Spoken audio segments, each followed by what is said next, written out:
যাবে না, ওইটা বলা যাবে না, এটা বলবেন ওইটা বলবেন না, কথা বলেন। এরপরে মঞ্চে চলে আসলে আবারও কিছু দ্বিতীয় দফায় বুদ্ধিজীবীদের আগমন ঘটত। এরা দ্বিতীয় সবক, হুজুর এলাকায় আমরাই সব, আমরাই ওয়াজ যা করবেন করবেন, খবরদার নেত্রীর বিরুদ্ধে যেন কোনো কথা না হয়। এখন কি আর ওই বুদ্ধিজীবীরা আছে ভাই? টর্চ লাইট পেরে চেহারা খুঁজে পাওয়া যাচ্ছে না, কথা বলে ঠিক কি না? এজন্য মনে রাখবেন, জুলুম কখনো চিরস্থায়ী হতে পারে। জালেমদের শেষ পরিণতি হলো পরাজয়, আর মাজলুমদের শেষ পরিণতি হলো বিজয়। বিজয়ের হাসি মুসলমানেরা হাসবে, কথা বলেন ঠিক কি না? ইন্নাল্লাহা লা ইয়াহদিল কওমাজ জালিমিন, যারা জালেম আল্লাহ তাদেরকে ভালোবাসে না, জালেমদেরকে আল্লাহ পছন্দ করে না, কথা বলেন ঠিক কি না? এজন্য মনে রাখবেন, যৌবনের জোর আর ক্ষমতার জোর দুইটাই চিরকাল থাকে না, দুইটার উত্থান পতন আছে না নাই? যেন যারা জুলুম করেছিল আজকে তারা পরাজিত, আর যারা মাজলুম ছিল আল্লাহ তাদের বিজয় দিয়েছে। এই জন্য আমরা বলতে চাই, জালেমদের সাথে আল্লাহ নাই, আল্লাহ আছে মাজলুমদের সাথে। তারা জুলুম করেছিল, আমরা যেন কারো প্রতি জুলুম না করি, কথা বলেন। সত্যি যারা অপরাধ করেছে তারা যেন শাস্তি পায়, কিন্তু নিরপরাধ কোনো মানুষ যেন আমাদের যারা জুলুমের শিকার না হয়, এটাও খেয়াল রাখার দরকার আছে না না? মনে রাখবেন, যুগে যুগে নবী রাসূলের দাওয়াতি কাজ করেছেন, তাদের দাওয়াতি কাজেও কাফের বেঈমানরা বাধার পাঁচিল তৈরি করে দিয়েছিলেন। এরপরে আল্লাহর পয়গম্বররা শত বাধার পাঁচিলকে ভেঙে আল্লাহর জমিনে আল্লাহর পদে মানুষকে দাওয়াত দিয়েছেন, কথা বলেন ঠিক কিনা? আপনার আমার প্রিয় নবী কালেমার দাওয়াতি থেকে কঠোর প্রচার করে থেকে মার খেয়েছেন, রক্ত দিয়েছেন, দান্দার মোবারক শহীদ হয়ে গেছেন। সাহাবায়ে কেরাম দ্বীনকে প্রতিষ্ঠিত করতে গিয়ে মার খেয়েছেন, রক্ত দিয়েছেন, জীবন দিয়েছেন। ও বাংলার মুসলমান, 1971 সালে এদেশের মাটির জন্য, এদেশের স্বাধীনতার জন্য আপনার আমার পূর্বপুরুষেরা যদি জীবন দিতে পারেন, রক্ত দিতে পারেন, 2024 সালে স্বৈরাচার জালেমকে বিদায় করে দেওয়ার জন্য এদেশের 2000-এরও বেশি মানুষ যদি রক্ত দিতে পারেন, জীবন দিতে পারেন, প্রয়োজন যদি হয়, যদি কখনো ডাক আসে আল্লাহর এই জমিনে আল্লাহর দ্বীনকে প্রতিষ্ঠিত করার জন্য, বিবির কাছ থেকে বিদায় নে, সন্তানদের কাছ থেকে বিদায় নে, মাথায় কাফনের কাফড় বেঁধে আল্লাহর এই জমিনে আল্লাহর দ্বীনকে প্রতিষ্ঠিত করার জন্য, কোরআনের সমাজ ব্যবস্থা কায়েম করার জন্য নবীদের মতো, সাহাবায়ে কেরামদের মতো কারা কারা বুকের তাজা রক্ত দিতে রাজি? দুই হাত তুলে আল্লাহকে দেখা, দুই হাত তুলে আল্লাহকে দেখা। লিল্লাহে তাকবীর, লিল্লাহে তাকবীর। হাত সোজা করেন, টান টান করে হাত তোলেন, হাত নামাবেন না। মাঝে মাঝে হাত দেখা যায় বেঁকা করে তুলেছেন, দুই হাত সোজা করার শক্তি নাই। আপনি পুরুষ মানুষ, দুধ ডিম ভিটামিন ক্যালসিয়াম মাঝে মাঝে কিনে খাবেন, একেবারে দুর্বল হলে চলতে পারবেন না। হাত সোজা করেন, সোজা করেন। আমার আল্লাহ রাব্বুল আলামিন বলেন, ইন্নাল্লাহা আশতারা মিনাল মুমিনিনা আনফুসাহুম ওয়া আমওয়ালাহুম বিআন্না লাহুমুল জান্নাহ। সূরা তাওবার 111 নম্বর আয়াতে আল্লাহ রাব্বুল আলামিন জানিয়ে দিয়েছেন, নিশ্চয়ই মুমিন বান্দাদের জান মাল আমি আল্লাহ ক্রয় করে নিয়েছি, বিনিময়ে দেব জান্নাত। বলুন সুবহানাল্লাহ। তাহলে বলেন তো বাজান, আপনার আমার জীবনের মালিক কে? এই নওগাঁর যুবকেরা ভালো করে বলো তো, এই জীবনের মালিক কে? প্রেম করবার প্রেমিকাকে পার্কে নিয়ে যায়, ডায়লগ দিবা, এ জীবন তোমার, তুমি শুধু আমার। ওরে হাইব্রিড যুবক, এই জীবনের মালিক কে? আপনার আমার সম্পদের মালিক কে? আল্লাহর দেয়া জীবন, আল্লাহর দেয়া সম্পদ আল্লাহর পথে খরচ করতে রাজি আছেন তো মুসলমান? রাজি আছেন তো ইনশাআল্লাহ? রাজি আছেন তো ইনশাআল্লাহ? বাম হাত নামান, শুধু ডান হাত তুলে রাখেন, শুধু ডান হাত। আল্লাহ রাব্বুল আলামিন বলেন, ইল্লা আসহাবাল ইয়ামিন ফি জান্নাতিন ইয়াতাসাআলুন। ডানপন্থী যারা জান্নাতের বাগানে থাকবে তারা, ডানপন্থী যারা আল্লাহর প্রিয় তারা। বলুন আল্লাহু আকবার। কোনো কথা হবে না। কিছুক্ষণ আগে বলেন, হুজুর জীবন দিতে রাজি, রক্ত দিতে রাজি। আপাতত জীবন রক্ত দুইটার কোনোটাই দিতে হবে না। ডান হাতটা পকেটের ভিতর ঢুকিয়ে দিয়া যে যা পারেন যতটুকু পারেন এ হাফিজিয়া মাদ্রাসার জন্য, এতিমখানার জন্য প্রাণ ভরে দান করবেন। সোজা ডান হাত পকেটে দেন, আমিও দিচ্ছি। নিজের পকেটে হাত দেন, অন্য কারো পকেটে হাত দিয়ে পকেট মেরে বলে মার খাবেন না। সবাই পকেটে হাত দেন। স্বেচ্ছাসেবক যারা আছো, যাদেরকে দায়িত্ব দেওয়া আছে, ব্যাগ নে, রুমাল নে, চাদর নিয়ে, যার কাছে যা আছে তাই নিয়ে মাঠে নামো, খেলা হবে, খেলা হবে। ছেলে পেলে যাচ্ছে, সবাই প্রাণ ভরে দান করেন। সবাই পকেটে হাত দেন, সবাই পকেটে হাত দেন। যার কাছে যতটুকু আছে প্রাণ ভরে দান করুন। আল্লাহ সবাইকে দেওয়ার তৌফিক দান করুন। জোরে বলুন আমিন। আরেকটু জোরে বলুন আমিন। সবাই পকেটে হাত দেন। 10, 20, 50, 200, 100, 500, 2000, 5000, 10,000, 1 লাখ, 2 লাখ, যে যা পারেন আল্লাহর রাস্তে প্রাণ ভরে নবীর ঘর মাদ্রাসার জন্য টাকা দেবেন। খবরদার কেউ যেন আবার বিড়ি ম্যাচ দিন না। 2014 সালে ওয়াজ করতে গেছিলাম রংপুর তারাগঞ্জ, ওই জায়গায় কালেকশন চলতেছিল, একজন ব্যাগের ভিতর দিয়েছিল 2 প্যাকেট বিড়ি, দিয়ে লেগে দিয়েছে 1 প্যাকেট মাহফিল কমিটির আর 1 প্যাকেট বক্তার। কত বড় দুষ্ট, চিন্তা করেন। এরকম দুষ্টমি করা যাবে না। সবাই পকেটে হাত দিয়ে প্রাণ ভরে আপনারা টাকা দান করবেন। মহিলা প্যান্ডেল আছে আছে আছে, মা বোনদের কাছে লোকজন পাঠায় দেন। আমার মা বোন যারা বসে আছেন, মা আপনারা প্রাণ ভরে দান করবেন। আমি জানি এলাকার মা বোনদের হাতের রান্না যেমন ভালো, মনটা তার সাথে বেশি ভালো। আল্লাহ আমার মা বোনদেরকে দান করে তৌফিক দান করুন। জোরে বলুন আমিন। মহিলা প্যান্ডেল লোকজন পাঠায় দেন। আমার মা বোন যারা বসে আছেন, মা আপনাদের মাঝে চলে গেছে চাদর, বোরকার পকেট থেকে করে দেন হালকা করে একটু আদর। যারা দাঁড়িয়ে আছে তাদের কাছে যাবেন, সবাই দেবেন, সবাই প্রাণ ভরে দেবেন। আমার হাতে 500 টাকা, 1000 টাকা, 2, 4, 5, 10,000 দেওয়ার মতো কেউ থাকলে তাড়াতাড়ি দেন, তাড়াতাড়ি দেন। নবী ঘর মাদ্রাসার জন্য প্রাণ ভরে দান করেন। আসেন, আমি দোয়া করে দেব আল্লাহ যেন বিশ্ব নবীর সাথে একই জান্নাতে কবুল করেন। জোরে বলুন আমিন। নবীর সাথে জান্নাতে যাওয়ার আসে 500 টাকা, 1000 টাকা কার কাছে আছে নিয়ে আসেন, তাড়াতাড়ি নিয়ে আসেন। আমি মুসাফির হাতে দেন, তাড়াতাড়ি তাড়াতাড়ি আসেন। একটু জিকির করেন লা ইলাহা। সভাপতি, প্রধান অতিথি, গণ্যমান্য ব্যক্তিবর্গ যারা আছেন বাজান তাড়াতাড়ি একটু মেহেরবানি করে সবাই দেন লা ইলাহা। জোরে লা ইলাহা, জোরে লা ইলাহা। আসেন আসেন দরদির আমার, দিয়ে দন বজে মন কেড়ে নিতে কতক্ষণ নদীর কল ভাঙিও কল করে। এই তো নদীর খেলা, সকালবেলা টাকাবেলা তুই ফকির, সন্ধ্যাবেলা দান করিলে মাল কমে না, নেকির পাল্লা হয় ভারী, গুনাহ কাদা মাফ করে দিয়া আল্লাহ জান্নাতে বানায় দিও ঘর বাড়ি। জোরে বলেন মারহাবা। লা ইলাহা ইল্লাল্লাহ। জোরে লা।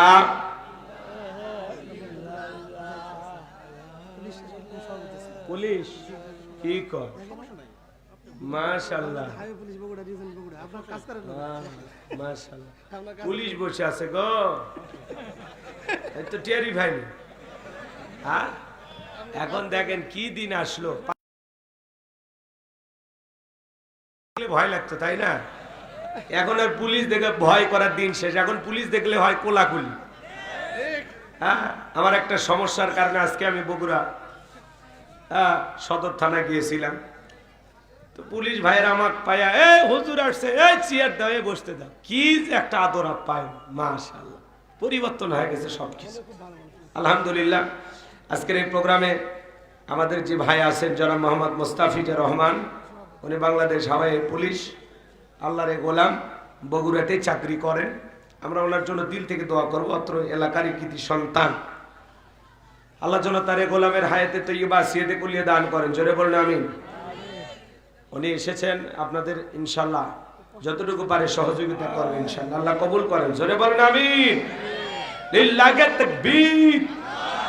ভাই আমার হাতে দেওয়ার মতো কেউ নাই, তাতে দেন, সময় কম, খুব দ্রুত গতিতে দেন।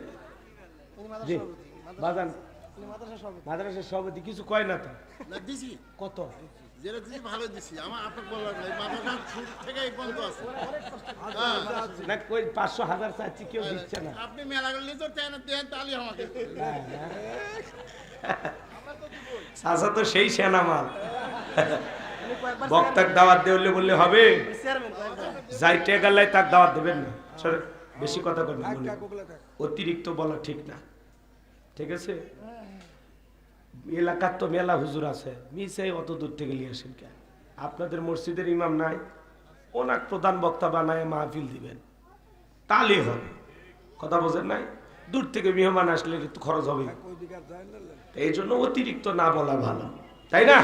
আর আমারও মাদ্রাসা আছে, 70 জন ছাত্র, আমি নিজে মাদ্রাসা চালাই। এই যে আপনারা যে হাদিয়া দেন, হলে নাকি কবরে ঢুকবো, টাকা তো দুনিয়াতে রেখে যাবো, তাই না?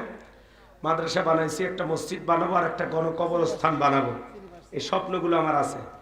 আর আমরা তো আগে 11 বছর ফ্রি ওয়াজ করছি, কেউ টাকা দেয়নি ঠিক মতো। এখন একটু চাই আর কি, না চাইলে তো দেয় না। এখন আমাকে ফোন দিয়ে কয়, হুজুর এই 5 বিবি নাই, জয়পুরহাট 5 বিবি, এখনো ফোন দিয়ে কয় ডেট দেন হুজুর। আচ্ছা ভাই ডেট দেবো, ঠিক আছে। হাদিয়া কচ্ছে হুজুর হাদিয়া চাওয়া লাগবে না, আমরা খুশি করো। তাই নাকি? ঠিক আছে, আলহামদুলিল্লাহ। তো কত খুশি, কত? কচ্ছে হুজুর 1000-500 টাকা দিলে হবে না? তো কি বলবেন, কিছু বলার আছে? এইরকম মানুষ এখনো মানুষ ধান্দায় আসে যে 5,000 টাকা দিলে হুজুর পাওয়া যায়। আল মামুন মৃত, তার পরিবারের পক্ষ থেকে, তাই না? জরিনা বেগম, আমার মায়ের নাম গো ফাতেমা, আল্লাহ এটা কি ফয়সাল, খাতিজা, আব্দুল মান্নান, আতাউর, তাদের পক্ষ থেকে কত? এতগুলো মানুষের নাম লিখছে, টাকা লেখে নেই, কথা হলো। হ্যাঁ, খালি নাম পড়া হলো ভাই, 60টা নাম লিখছে, টাকা লেখেনি। সব তো আপনার লাইন ধরছে, টাকা লেখেনি, একটাও লেখেনি। 7 জন মিলে তো 700 টাকা লিখলে তাও হতো। আচ্ছা, আল্লাহ কবুল করুন। বিসমিল্লাহির রহমানির রহিম। আমার মা বাবার জন্য দোয়া করে দেবেন। আমি তাদের প্রথম মেয়ে মিসেস খাতিজা খাতুন, ডাক নাম কল্পনা খাতুন। আমি মাদ্রাসার জন্য 8,000 টাকা পাঠালাম। জোরে বল মারহাবা, লিল্লাহি তাকবীর। আল্লাহ খাতিজার দান কবুল করেন, হাত বাড়ায় দেন, জিন্দেগির গুনাহগুলো মাফ করে দেন। জোরে বলেন আমিন।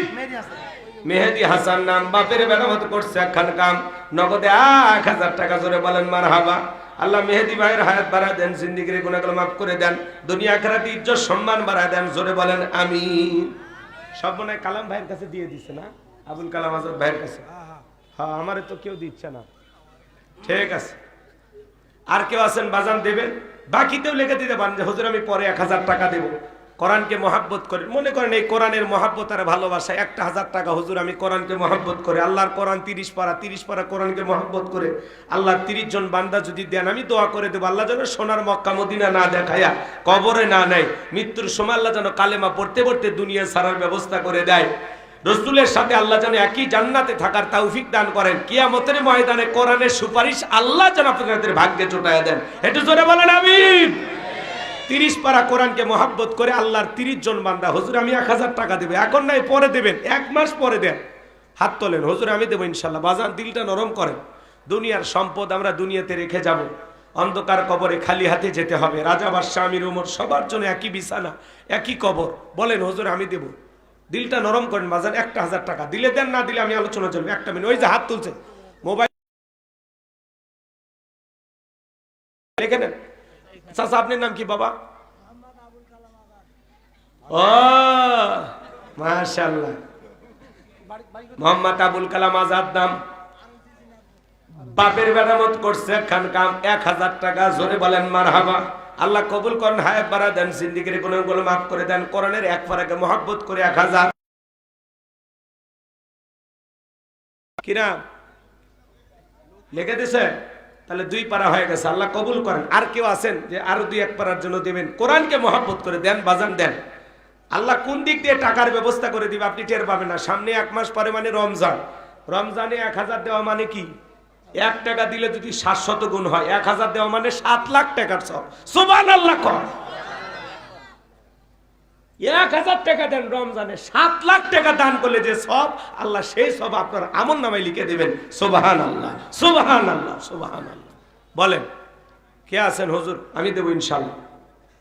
কিরাম কিরাম, খুব দ্রুত গতিতে আছেন। 3 নাম্বার পারা, 3 নাম্বার পারা। আল্লাহর কোরআনকে মহব্বত করে 1,000 টাকা। সোনা ভাই আমার, এই শত শত মানুষের মধ্যে 30 জন পাওয়া যাবে না? এত না পাই, কয়েকজন পাইলে তাও তো আলহামদুলিল্লাহ। বলেন হুজুর আমি দেবো। কি নাম? কি নাম? কি নাম? আছে কেউ? আছে আর কেউ আছে? আপনারা কি টাকা পয়সা নাই? সব শেষ হয়ে গেছে?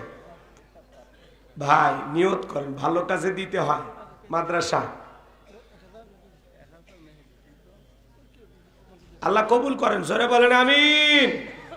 আছেন 3 নাম্বার কেউ আছেন? ভাগ্যবান, হাতটা তোলেন। হুজুর আমি দেবো ইনশাল্লাহ। কলিজাটা নরম করেন, অন্তরটা নরম করেন। আছে ওই যে হাত তুলছে। কি নাম বাবা? চাচা কি নাম? মজিমউদ্দিন, কলিমউদ্দিন, কলিমউদ্দিন। চাচা বাড়ি কই? 5 লোক দেখেন, 5,000 মারহাবা কই তো বিপদে পড়তেন। 1 লোক দেখাবেন, তাহলে বুঝে নেব 1,000। জি জি জি, আল্লাহ কবুল করেন। জোরে বলেন আমিন। কলিমউদ্দিন আমাদের বাবাজি, চাচা মিয়া। কি? আবুল 1,000। লিল্লাহি তাকবীর, নাম হলো আবুল। দান করতে করেন একচুল ভুল, আল্লাহ জান্নাতের জন্য করে নাও কবুল। জোরে বলেন মারহাবা। তাহলে 4 পারা হয়ে গেছে। 5 নাম্বার 5, ভালো চলবে তার লাইফ। আল্লাহর কোন বান্দা আছেন 5 নাম্বার ভাগ্যবান? হুজুর আমি দেব ইনশাআল্লাহ। বলেন বলেন বলেন। 5 নাম্বার ভাগ্যবান কে আছেন? 5 ওয়াক্ত নামাজকে মহব্বত করেন, ভালোবাসেন। হুজুর আমি দেব ইনশাআল্লাহ। কি নাম কি নাম?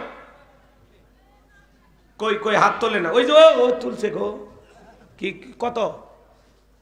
1000। কি নাম? আনোয়ার ভাই। বাড়ি চেনেন? পাশে ওই বাড়ি তো। আনোয়ার ভাই, লিল্লাহি তাকবীর। হে আনোয়ার ভাই আসছে, আল্লাহ কবুল করেন। জোরে বলেন আমিন। তাহলে নাম্বার 6, নাই তার জীবনে কোনো ভয়, জান্নাত করবে জয়, আল্লাহ কবুল করেন। জোরে বলেন আমিন।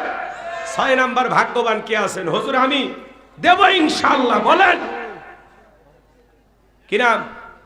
6 নাম্বার কে হাত তুললো? কি নাম ভাই? কি নাম? হ্যাঁ, মুখ লুকাও, যাও পুকুরের মধ্যে পড়ে যাবা। 6 নাম্বার কে? কি নাম? আছেন কেউ? আছেন? না থাকলে চলেন ওয়াজে যাই, আর কষ্ট দেব না। আছে আছে, 10টা লোকও পাওয়া যাবে না, 3 ভাগের 1 ভাগ। বাংলাদেশের প্রায় জেলাতে 30 পাড়ার লোক পাওয়া যায়, কিন্তু নওগাঁর মানুষ কেন জানে কঠিন হয়ে যাচ্ছে দিন দিন। আমার সাথে একটা মাহফিলে যাবেন পাবনা সিরাজগঞ্জে, দান কারে বলে দেখেন। এমন কোন মাহফিল নাই 2, 4, 5, 10 লাখ টাকা কালেকশন হয় না। এত দেয় বাজার। ভাঙ্গুরা মানে পাবনা জেলা ভাঙ্গুরা একটি থানা, মহিলা প্যান্ডেল থেকে 11.5 লাখ টাকা কালেকশন হয়েছে। 11.5 লাখ মহিলা প্যান্ডেল থেকে। এখন পুরুষ কত দিয়েছে ওটা বুঝে নেন। কথা কি বলছেন? খালি মহিলারাই দিছিল 11.5 লাখ টাকা। আর নওগাঁর মা বোনেরা এখন পর্যন্ত একজন নাম করলো। হ্যাঁ ও মা, আপনারাও দিতে পারেন। মা আল্লাহর কোরআনকে মহব্বত করে পিতা মাতা রুহের মাগফিরাত কামনা 1000 টাকা নবীর ঘর মাদ্রাসা, 500 টাকা, 1000 টাকা যা পারেন দেন। ধান আলু পাট গম ভুট্টা যা পারেন দেন, আল্লাহ কবুল করেন। জোরে বলেন আমিন। আর আর আপনাদেরকে কষ্ট দেব না। এখন চলুন আমরা আলোচনায় চলে যাই। আছেন দেওয়ার মতো কেউ আছেন? 6 নাম্বার হাত পাওয়া গেল না? হ্যাঁ নাই কেউ? নাই না? কি নাম ভাই? আনিসুর রহমান পরামানিক। হ্যাঁ কত? 1000। আল্লাহ কবুল করেন। জোরে বলেন আমি। ভাই ওনার নামটা লিখে নেন। লিখছেন? ঠিক আছে। আনিসুর ভাই নাম্বার 6, লাকি 7, ভাগ্যবান কিন্তু 7 নাম্বার। আছে আছে কেউ আছে? হ্যাঁ নাই নাই, কঠিন হচ্ছেন না। আমি এরকম নিয়ত করলে কিন্তু আপনারা বিপদে পড়ে যাবেন। যাবেন? আরো মাহফিল আছে? ঠিক আছে।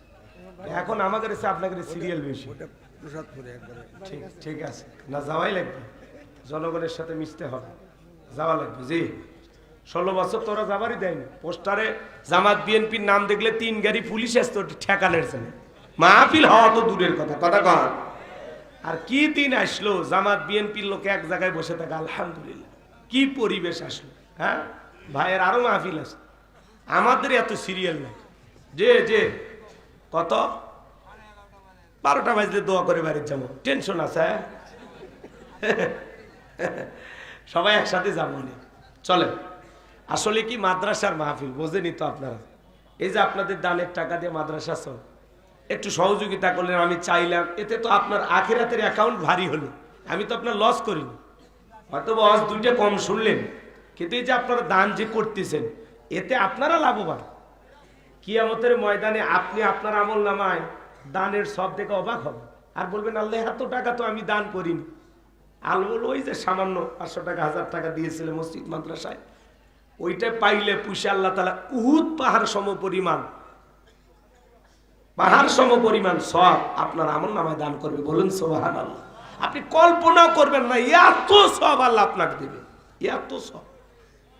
দানকে আল্লাহ পাইলে পুষে আপনার আমল নামায় তুলে দিবে। সুবহানাল্লাহ। এই জন্য দান করতে কৃপণতা করবে না। যারা দান করে এরা জীবনে কখনো ফকির হয় না। দান করতে করতে আল্লাহ ধনী বানায়, ধনী। আল্লাহ যেন আমাদের কবুল করেন। জোরে বলেন আমিন।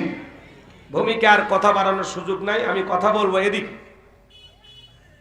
আমি কথা বলবো পবিত্র কোরআনুল কারীমের 31 নম্বর সূরা, সূরার নাম লোকমান। জোরে বলেন কি নাম? লোকমান।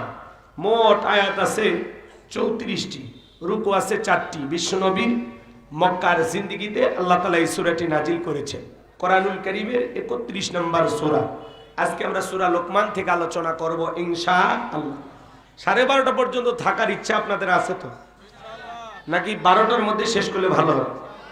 12:30 পর্যন্ত কারা কারা ধৈর্য নিয়ে বসে থাকবেন? 2 হাত তুলে বলেন ইনশাআল্লাহ। আর একটু জোরে বলেন ইনশাআল্লাহ। আল্লাহ আপনাদের কবুল করুন। জোরে বলুন আমিন।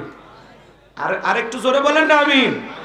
এই যে হাত তুলে আপনারা ওয়াদা দিয়েছেন, ওয়াদা ভঙ্গ করা কিসের লক্ষণ? মুনাফিকের লক্ষণ। আমার বিশ্বাস এই এলাকায় কোনো মুনাফিক নাই। আমি জানি নওগাঁ মানুষ আল্লাহওয়ালা, নওগাঁর মাটিতে কোনো মুনাফিকের জায়গা হবে না। কথা বলে ঠিক কি না? এদিকে খেয়াল করেন। তাহলে সূরার নাম লোকমান। জোরে বলেন কি নাম? আরো জোরে। এই আওয়াজ আমি করব, আওয়াজ আপনারা দেবেন আওয়াজ, জবাব দিবেন ঠিক ঠিক, আলোচনা হবে কমপ্লিট। শ্রোতাদের স্পিরিটে বারে বক্তার হিট, আলোচনা হবে জায়গা মতো ফিট।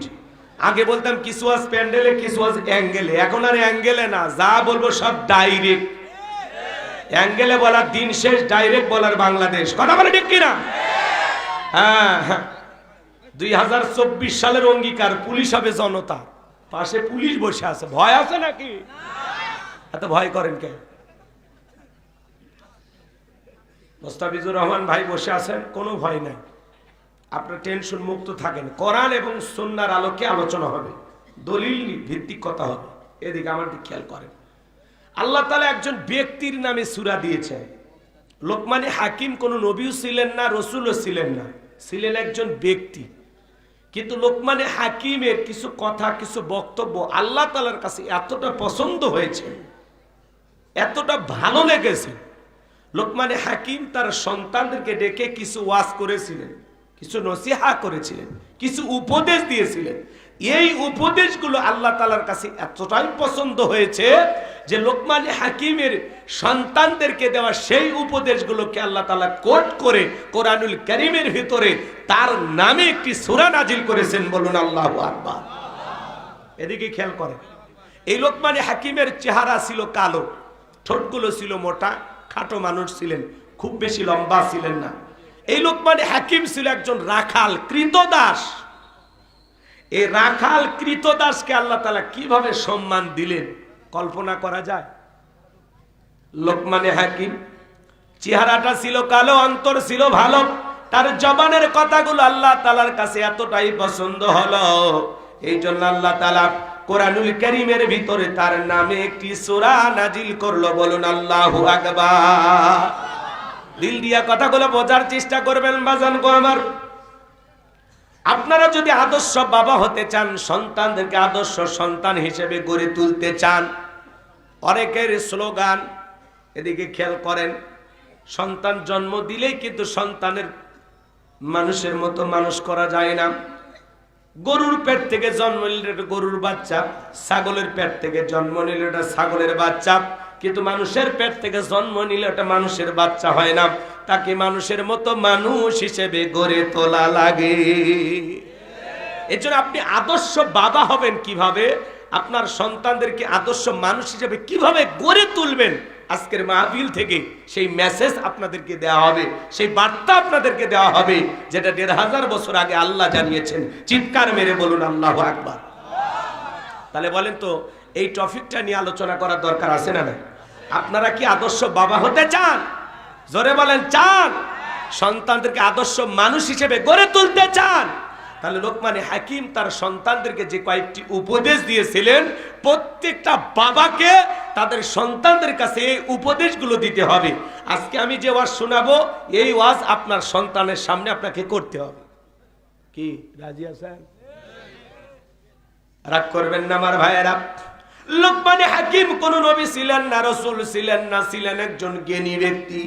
এই জন্য ভাইয়েরা আমার, আল্লাহ রাব্বুল আলামিন লোকমানে হাকিম তার সন্তানদেরকে ডেকে যে উপদেশগুলো দিয়েছিলেন, যেই কথাগুলো বলেছিলেন আল্লাহ তাআলার কাছে এতটাই পছন্দ হয়েছে, সেই কথাগুলোকে কোট করে কোরআনুল কারীমের ভিতরে আল্লাহ তাআলা তার নামে একটি সূরা নাজিল করে লোকমানে হাকিমকে স্মরণীয় করে রেখে দিয়েছেন পৃথিবীবাসীর কাছে। বলুন আল্লাহু আকবার।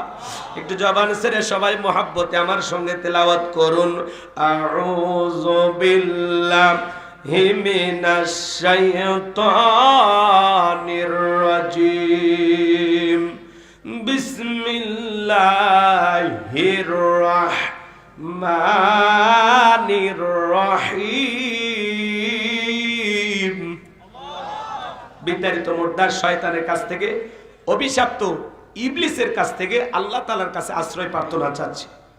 পরম করুণাময় দয়ালু আল্লাহ তাআলার নামে শুরু করছি। যেহেতু লিখেছেন তাফসিরুল কোরআন মাহফিল, আলোচনা তাফসির ভিত্তিক হওয়ার দরকার আছে না? না, এখন আপনারা বুঝলেও আমি তাফসির করব, না বুঝলেও করব। অনেক শ্রোতা আছে এদিক সেদিক যাবে, আমার তাতে আফসোস নেই। 5 জন মানুষও যদি আমার কথা বোঝে আমার জন্য ওইটাই যথেষ্ট।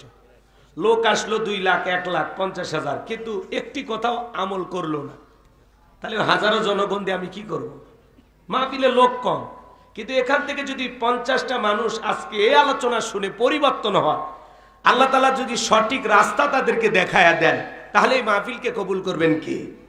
তো এই জন্য নিজেদেরকে পরিবর্তন করার জন্য আমার এই কথাগুলো আপনারা শুনবেন। আল্লাহ যেন বক্তা শ্রোতা সবাইকে এই কথাগুলো আমল করার তৌফিক দান করেন। জোরে বলুন আমিন। আমার আল্লাহ রাব্বুল আলামিন বলেন, ওয়ালাকাদ আতাইনা লুকমানাল হিকমাতা আনিশকুর লিল্লাহ ওয়া মান ইয়াশকুর ফাইন্নামা ইয়াশকুরু লিনাফসিহি ওয়া মান কাফারা হামিদ। আমার আল্লাহ রাব্বুল আলামিন বলেন, আমি লোকমানে হাকিমকে হিকমত দিয়েছিলাম, জ্ঞান দিয়েছিলাম এবং বলেছিলাম লোকমান তুমি আমার শুকরিয়া আদায় করো। লোকমানে হাকিম আল্লাহ তাআলার শুকরিয়া আদায় করেছিলেন। আমার আল্লাহ ডেকে বলেন, যারা শুকরিয়া আদায় করে সে তার নিজের জন্য আদায় করে, আর যারা শুকরিয়া আদায় করে না তাদের জেনে রাখা উচিত আমি আল্লাহ অমুখাপেক্ষী, আমি আল্লাহ নিজেই প্রশংসিত। বলুন সুবহানাল্লাহ। তাহলে লোকমানে হাকিম আল্লাহ তাআলার শুকরিয়া আদায় করার কারণে লোকমানে হাকিমের সম্মান মর্যাদা কমেছে না বেড়েছে? এই জন্য আল্লাহ তাআলা বলতেছেন, যারা শুকরিয়া আদায় করে এতে তাদের নিজেদের লাভ, আর যারা শুকরিয়া আদায় করে না তাদের জেনে রাখা উচিত ওয়ামান কাফারা ফাইন্নাল্লাহা গনিয়্যুন হামিদ। আমি আল্লাহ অমুখাপেক্ষী, আমি আল্লাহ কারো মুখাপেক্ষী নই। আল্লাহুস সামাদ, তিনি কারো মুখাপেক্ষী নন, আমরা সবাই তার মুখাপেক্ষী। গনিয়্যুন হামিদ, তিনি নিজেই প্রশংসিত। আপনার আমার প্রশংসা করার জন্য আল্লাহ দিন ঠিকই থাকে না।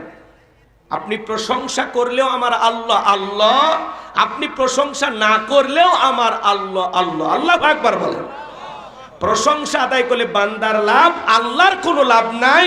প্রশংসা আদায় না করলে বান্দার লস, আল্লাহর কোনো লস নাই। লাভ ক্ষতি যা সব বান্দা। কথা কয় রাগ করেন নাকি? মনোযোগ দিয়ে কথাগুলো শুনবেন, বাজান সামনে গেলে মজা পাবেন। যুবক যারা আসছো বাবা, নিরাশ হয় না, একটু ধৈর্য ধারণ করো। তোমাদের জন্য স্পেশাল কিছু আলোচনা মাথার মেমোরিতে সেভ করা আছে, সময় মতো ডাউনলোড দিয়ে শোনায় দেব। ভাই এত অস্থির হলে হবে না, সিয়ার ফাঁকা রাখার কোনো সুযোগ নেই। আপনি সিয়ার টান দেন,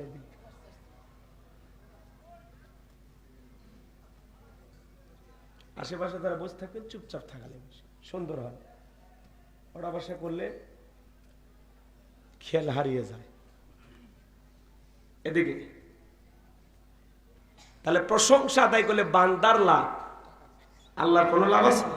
তামাম পৃথিবীর সমস্ত মানুষগুলো যদি আল্লাহকে আল্লাহ বলে ডাক দেয়, আল্লাহর সম্মান মর্যাদা কি বাড়ে? তামাম পৃথিবীর মানুষ যদি আল্লাহকে আল্লাহ বলে না ডাক দেয়, আমার আল্লাহর সম্মান মর্যাদা কমেও না। কথা কি বোঝা যায়? মানে আপনার আমার শুকরিয়া আদায় করাতে আল্লাহর সম্মান মর্যাদা বাড়েও না কমেও না। কথা কি বুঝতে পারতেছেন? তো এই জন্য আপনি ডাকলেও আমার আল্লাহ আল্লাহ, না ডাকলেও আমার আল্লাহ আল্লাহ। 5 বছর পরে ভোট দিয়ে নির্বাচন করে কি আল্লাহ হয়? জোরে বলেন হয়? তাহলে ভালো করে বোঝার চেষ্টা করবেন বাজান। শুকরিয়া আদায় করলে বান্দার লাভ, আমার আল্লাহর কোনো লাভ নাই না। শুকরিয়া আদায় করলে বান্দার লস, আমার আল্লাহর কোনো লস নাই। শুকরিয়া আদায় করবেন, কৃতজ্ঞতা প্রকাশ করবেন, আল্লাহর প্রিয় গোলাম হবেন, ফলাফল আপনাকে জান্নাতে নিয়ে যাবে। অশুকরিয়া আদায় করবেন, আল্লাহর অকৃতজ্ঞ নাফরমান বান্দা হবেন, ফলাফল আপনাকে জাহান্নামে নিয়ে যাবে। কথা বলেন ঠিক কিনা? এজন্য শুকরিয়া আদায় করলে বলেন তো কার লাভ? তাহলে আজ থেকে প্রশংসা হবে কার? চিৎকার মেরে বলুন আপনারা সবাই কেমন আছেন?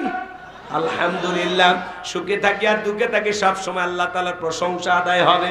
আল্লাহ ডেকে বলেন লা ইন শাকারতুম লা আযীদান্নাকুম ওয়া লা ইন কাফারতুম ইন্না আযাবি লাশাদীদ। আমার আল্লাহ রাব্বুল আলামিন ডেকে বলেন যারা নিয়ামত পাওয়ার পরে শুকরিয়া আদায় করে, আমি আল্লাহ তাআলা তাদের নিয়ামতগুলোকে বাড়ায় দেই। আর যারা নিয়ামত পাওয়ার পরে না শুকরিয়া আদায় করে, আমি আল্লাহ তাদের নিয়ামতগুলোকে সেনায় নেই। এজন্য বাজান গো আমার, আল্লাহ তাআলা বলেন তাদের নিয়ামতগুলোকে সেনায় নেই এবং তাদের জন্য রয়েছে কঠোর আযাব, শাস্তির ব্যবস্থা। জোরে কন নাউযুবিল্লাহ। কেন আল্লাহর শুকরিয়া আদায় করবেন না? যে আল্লাহ তাআলা এত সুন্দর পৃথিবীতে বসবাসের জন্য যা যা প্রয়োজন সবকিছু দিলেন। আপনি আমি যখন মায়ের গর্ভ থেকে দুনিয়াতে আসছিলাম, বলেন তো বাজান আমাদের শরীরে কোনো পোশাক ছিল? জোরে বলেন ছিল? আজকে যে শরীরে পোশাক পরে আছেন এটা কার দেয়া দান? মায়ের পেট থেকে যখন দুনিয়াতে আসছেন টাকার বান্ডিলে কেউ আসছিলাম, জায়গা জমির দলিল নিয়ে আসছিলাম। আজকে যে আপনি লক্ষ লক্ষ টাকার মালিক কে দিয়েছেন? আজকে আপনি জায়গা জমির মালিক, বাড়ি ঘরের মালিক কে দিয়েছেন বলেন কে? তাহলে কেন আল্লাহর শুকরিয়া আদায় করবেন না? কত মানুষ রেল স্টেশনে ঘুমায়, তার চাইতে কি আল্লাহ আপনাকে ভালো রাখে নাই? কত মানুষ রাস্তার মধ্যে দাঁড়িয়ে ভিক্ষা করে, তার চাইতে কি আল্লাহ আপনাকে ভালো রাখে নাই? কেন আল্লাহর শুকরিয়া আদায় করবেন না? পারস্যের কবি শেখ সাদী রহমতুল্লাহ আলাইহি একবার তার পায়ে জুতা নাই, মনটা বড় খারাপ, আর ডেকে বলেন আল্লাহ আমি পারস্যের এত বড় কবি আর আমার পায়ে জুতা নাই, মনটা বড় খারাপ। পথ চলতে চলতে তাকায়া দেখেন আল্লাহর একজন বান্দা বসে আছে যার দুইটা পা নাই। এই দৃশ্য দেখার পরে সিজদায় লুটিয়ে পড়লেন, চোখের পানি ছেড়ে দিয়ে কাঁদেন আর ডেকে বলেন আল্লাহ এই দুনিয়াতে তোমার এমনও বান্দা আছে যার দুইটা পা নাই আর আমার পায়ে জুতা নাই, আমি মন খারাপ করেছিলাম। আল্লাহ গো ওই ব্যক্তির চাইতে তো তুমি আমারে অনেক ভালো রেখেছো। এই জন্য পারস্যের কবি শেখ সাদী রহমতুল্লাহ আলাইহি সিজদায় লুটিয়ে পড়ে চোখের পানি ছেড়ে দিয়ে আল্লাহ তাআলার কৃতজ্ঞতা আদায় করলেন, নিজের ভুলটা বুঝতে পেরেছেন। বলেন আল্লাহু আকবার। এ বাজান গো আমার, আল্লাহ চাইলে একবার কুড়িগ্রাম জেলা ওয়াজ করতে গেছিলাম, আমার সঙ্গে অন্ধ হাফেজ সাহেব খাওয়া দাওয়া করতেছিল। হঠাৎ করে বিদ্যুৎটা চলে গেল, বাতিতে কোনো তেল ছিল, হঠাৎ করে বিদ্যুৎটা চলে গেল। কিছুক্ষণ পরে আমি লোকজনকে ডেকে বললাম ভাই তাড়াতাড়ি আলোর ব্যবস্থা করেন, প্লেটে অনেক খাবার, আলোর ব্যবস্থা করেন। অন্ধ হাফেজ সাহেব আমার হাতটা ধরে চোখের পানি ছেড়ে দিয়ে কাঁদেন আর ডেকে বলেন হুজুর 52 বছর হলো আমার চোখে কোনো আলো নাই।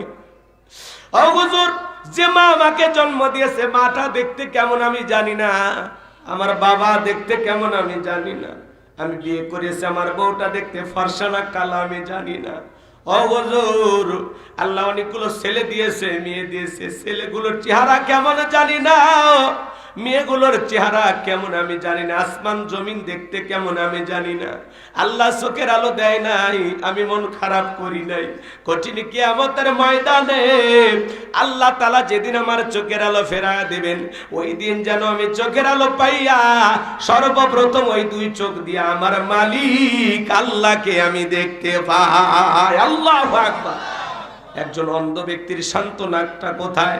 এ বাজান, আল্লাহ চাইলে আপনাকে আমাকেও অন্ধ বানাইতে পারতো, আল্লাহ চাইলে আপনাকে আমাকে প্রতিবন্ধী বানাইতে পারতো, তৃতীয় লিঙ্গের মানুষ হিজড়াও বানাইতে পারতো। কথা বলেন ঠিক কিনা?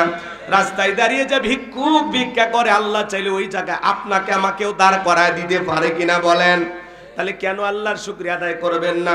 মান্দা বাজারে আপনার 2-4টা দোকান আছে, আলহামদুলিল্লাহ। কত মানুষ এই জায়গায় দোকান দেওয়ার জন্য স্বপ্ন দেখে, রিক্সা চালান, ভ্যান চালান, আলহামদুলিল্লাহ, মাঠে কাজ করেন, আলহামদুলিল্লাহ, কোনো সমস্যা নাই।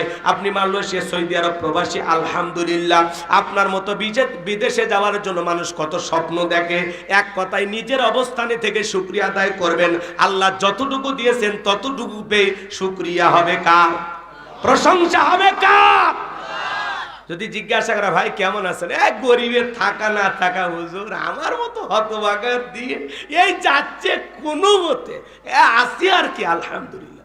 সে আলহামদুলিল্লাহ বলে রাজশাহী, চাঁপাইনবাবগঞ্জ, নাটোর, বগুড়ে ঘুরে মান্দা আসার পর।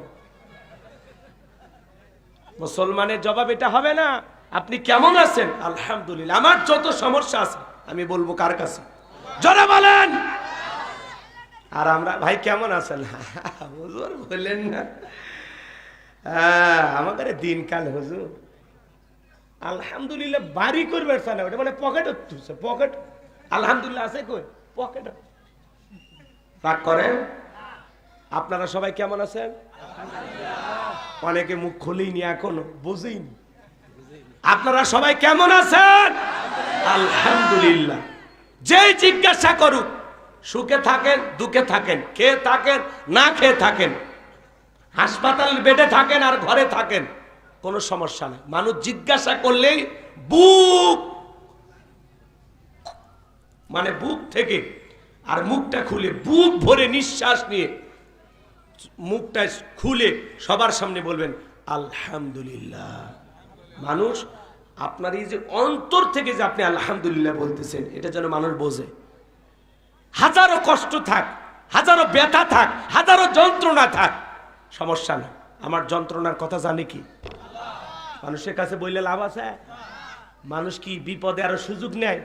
দুঃখের কথা বললে ঠাট্টা বিদ্রুপ করে, চোখের সামনে আফসোস অনুশোচনা করে, আর সাইটে যা বলে তোর হবে না হবে কা কথা কম অতে বলে বললে লাভ আছে? বললে লাভ আছে? লাভ নেই। আপনার মনের দুঃখ, আপনার মনের কষ্ট আপনি নিজের মনে চাপাই রাখবেন, কারো কাছে বলবেন না। বলবেন একজনের কাছে, তিনি কে? তাহলে সুখে থাকি দুঃখে থাকি সবসময় প্রশংসা হবে কার? জোরে বলেন কার? আপনারা সবাই কেমন আছেন? আলহামদুলিল্লাহ। আগামীকাল কি নওগাঁয় দেখা হতে পারে? ইনশাআল্লাহ। কি বলতে হয়? অনেকে বলবে রিসানা। মনে করেন আপনাদের মুয়াজ্জিম সাহেব এই গ্রামের একজন জোহরের নামাজ পড়ে এক জায়গায় যাচ্ছে, জিজ্ঞাসা করতেছে ভাই কই যান? বলতেছে মান্দা যাচ্ছি। কেন? কয় একটু গরু কেনার জন্য। তখন বলতেছে ভাই তাহলে ইনশাআল্লাহ বলেন। কয় হাটে আছে গরু, পকেটে আছে টাকা, মাঝখানে ইনশাআল্লাহ কেন ভালো লাগে? হুজুর আপনারা যেখানে সেখানে ফতুয়া জানেন, কথা কি বোঝেন নাই? এইবার যায় বাজারে, গরু চয়েস হয়েছে, পকেটে হাত দেয়, পকেট খেলি লম্বা, লোকন ভালো না খারাপ? কখন যে ছিনতাইকারী পকেট কেটে নিছে ও টেরই পায়নি, কথা কি বুঝছেন? এবার হুজুরের সাথে আসরের পরে দেখা, হুজুর বলতেছে ভাই গরু কোথায়? ইনশাআল্লাহ টাকা চুরি হয়ে গেছে, ইনশাআল্লাহ গরু কেনা হয়নি, ইনশাআল্লাহ বাড়ির দিকে যাচ্ছি, পরে দেখা হবে, বেঁচে থাকলে ইনশাআল্লাহ। সে ইনশাআল্লাহ বললই চালান পাতি হারানোর পরে। তা আমরাও আল্লাহকে স্মরণ করি, কথাকে বোঝেন না? একটু যখন অসুস্থ হয়, একটু যখন বিপদ মুসিবত আসে, কোথায় আর কয় আল্লাহ তুমি ছাড়া, তুমি ছাড়া কেউ নাই, কথা কন। একটু অসুস্থ হলে আল্লাহরে উঠতে বসতে আল্লাহকে স্মরণ কর, খালি কোতে আর আল্লাহ ডাক দেয়, কোতে আর আল্লাহকে ডাক দেয়। যখন একটু সুস্থ হয় এমন ভাব সাপ মোশান নিয়ে চলে, মনে হয় কোনোদিন কোন রোগ তারে স্পর্শই করেনি, কথা বলা ঠিক না? একটু অসুস্থ হলে যত মানুষ যায় দোয়া করেন আল্লাহর কাছে, আর একটু সুস্থ থাকলে কি বলবি মানে মোশান, মানে তখন কথার ভয়েসটাই চেঞ্জ। এই জন্য আমাকে মনে হয় 12 মাস রোগ থাকা ভালো, তাহলে ঠিক হবে। কারণ আমরা একটু ভালো থাকলে আল্লাহ ভুলে যায়, আর একটু বিপদে পড়লে সবচেয়ে বেশি কারে স্মরণ করি? আল্লাহ। আর বিপদ চলে গেলে আল্লাহরে ভুলে যায়। এ ভাই কথা ঠিক আছে? এগুলো কি ঠিক আছে না? বুঝতেছেন আমার কথা? রাগ করেন না। সব সময় তাহলে প্রশংসা হবে কার? তাহলে আপনারা সবাই কেমন আছেন? আলহামদুলিল্লাহ। আগামীকাল দেখা হবে ইনশাআল্লাহ। কোথায় কি বলতে হয় এটা একটু শিখবেন, বুঝবেন, বুঝে বলবেন। একজনক বলা হচ্ছে আপনার শাশুড়ি মারা গেছে, কয় আলহামদুলিল্লাহ। আপনার স্ত্রী গর্ভবতী ছিল, সন্তান জন্ম হয়েছে, কয় ইন্না লিল্লাহি ওয়া ইন্না ইলাইহি রাজিউন। এক মুরব্বী চাচা পেশাবখানায় যা দোয়া পড়তেছে বিসমিল্লাহি ওয়ালা বারাকাতিল্লাহ। আমি তখন বললাম চাচা তো খানা খাওয়ার দোয়া। তখন বলতেছে বাবা আমি কিছুদিন ধরে দোয়া কালাম শিখতেছি, তো কোন দোয়া কোন জায়গায় পড়া লাগায় আমার মাথা কাজ করে না, কথা কি বুঝতে পারতেছেন নাকি? এই জন্য ভাইয়েরা আমার, সুখে থাকি দুঃখে থাকি, হাসপাতালে থাকি, মাঠে থাকি আর ঘাটে থাকি, ভ্যান চালায় আর রিক্সা চালায়, ব্যবসা করি আর বাণিজ্য করি, প্রবাসী হই আর টাকাওয়ালা হই, পুলিশ হই আর জনগণ হই, তাতে কোনো সমস্যা নাই। সব সময় জবান দিয়া প্রশংসা হবে কার? এরপরে আল্লাহ রাব্বুল আলামিন বলেন, ওয়া ইযু ক্বালা লুকমানু লিবনিহি ওয়া হুয়া ইয়াইযুহু ইয়া বুনাইয়া লা তুশরিক বিল্লাহ ইন্নাশ শিরকা লাযুলমুন আযীম।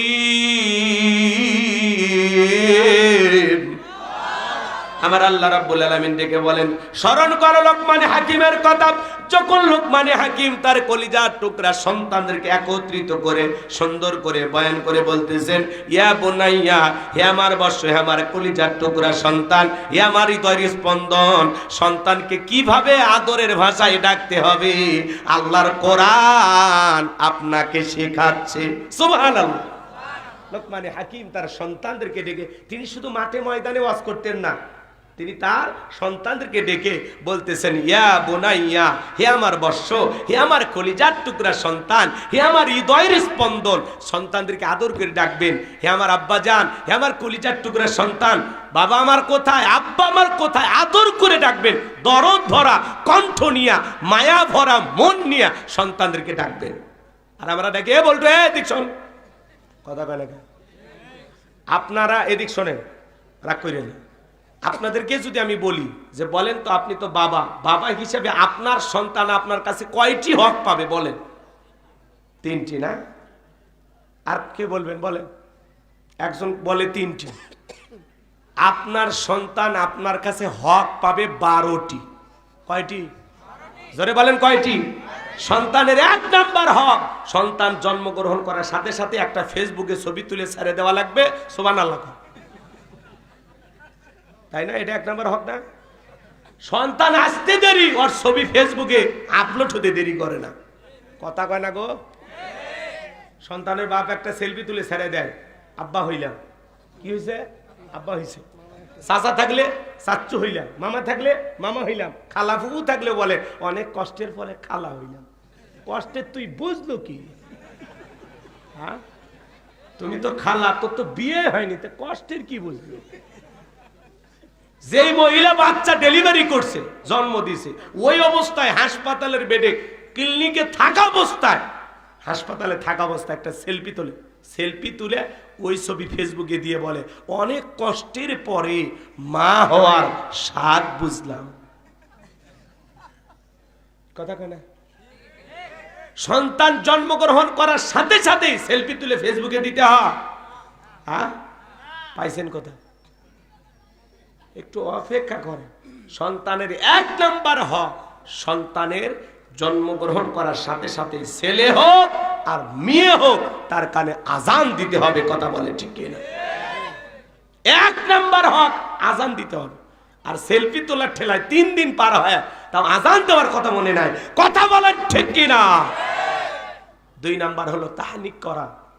একজন আলেমের কাছে নিয়ে যায়, জানেওয়ালা ব্যক্তির কাছে নিয়ে যায়, জ্ঞানী মানুষের কাছে নিয়ে যায়, একটু মিষ্টি দ্রব্য, খেজুর হোক, যে কোনো জিনিস হোক, একটু সে খেয়ে আপনার সন্তানের জিহ্বাতা অথবা তালুতে একটু লাগাইয়া দেবে। এর নাম কি? তাহনিক করা। রাগ করেন? আমরা এগুলো করি না। 3 নাম্বার, সন্তানের সুন্দর একটা নাম রাখা। বল্টু না, নাট না, স্ক্রুপ না, টায়ের আছে না আজে বাজে নাম। কথা কয় না কে ভাই? নাম রাখছে কালা, দেখতে ধলা, নাম রাখছে ধলু। কি জামানা এসে পড়ছে। হাসি খুশি, পিঙ্কি, চুমকি, সুইটি, নাম হলো বিউটি, শয়তান করে ডিউটি। কি নামের স্টাইল! বেলি, চেলি, কথা কয় না কেন? বুলু, কি নাম রাখছে? বুলু, জনি, ছনি, রনি, বিভিন্ন নাম আছে না নাই?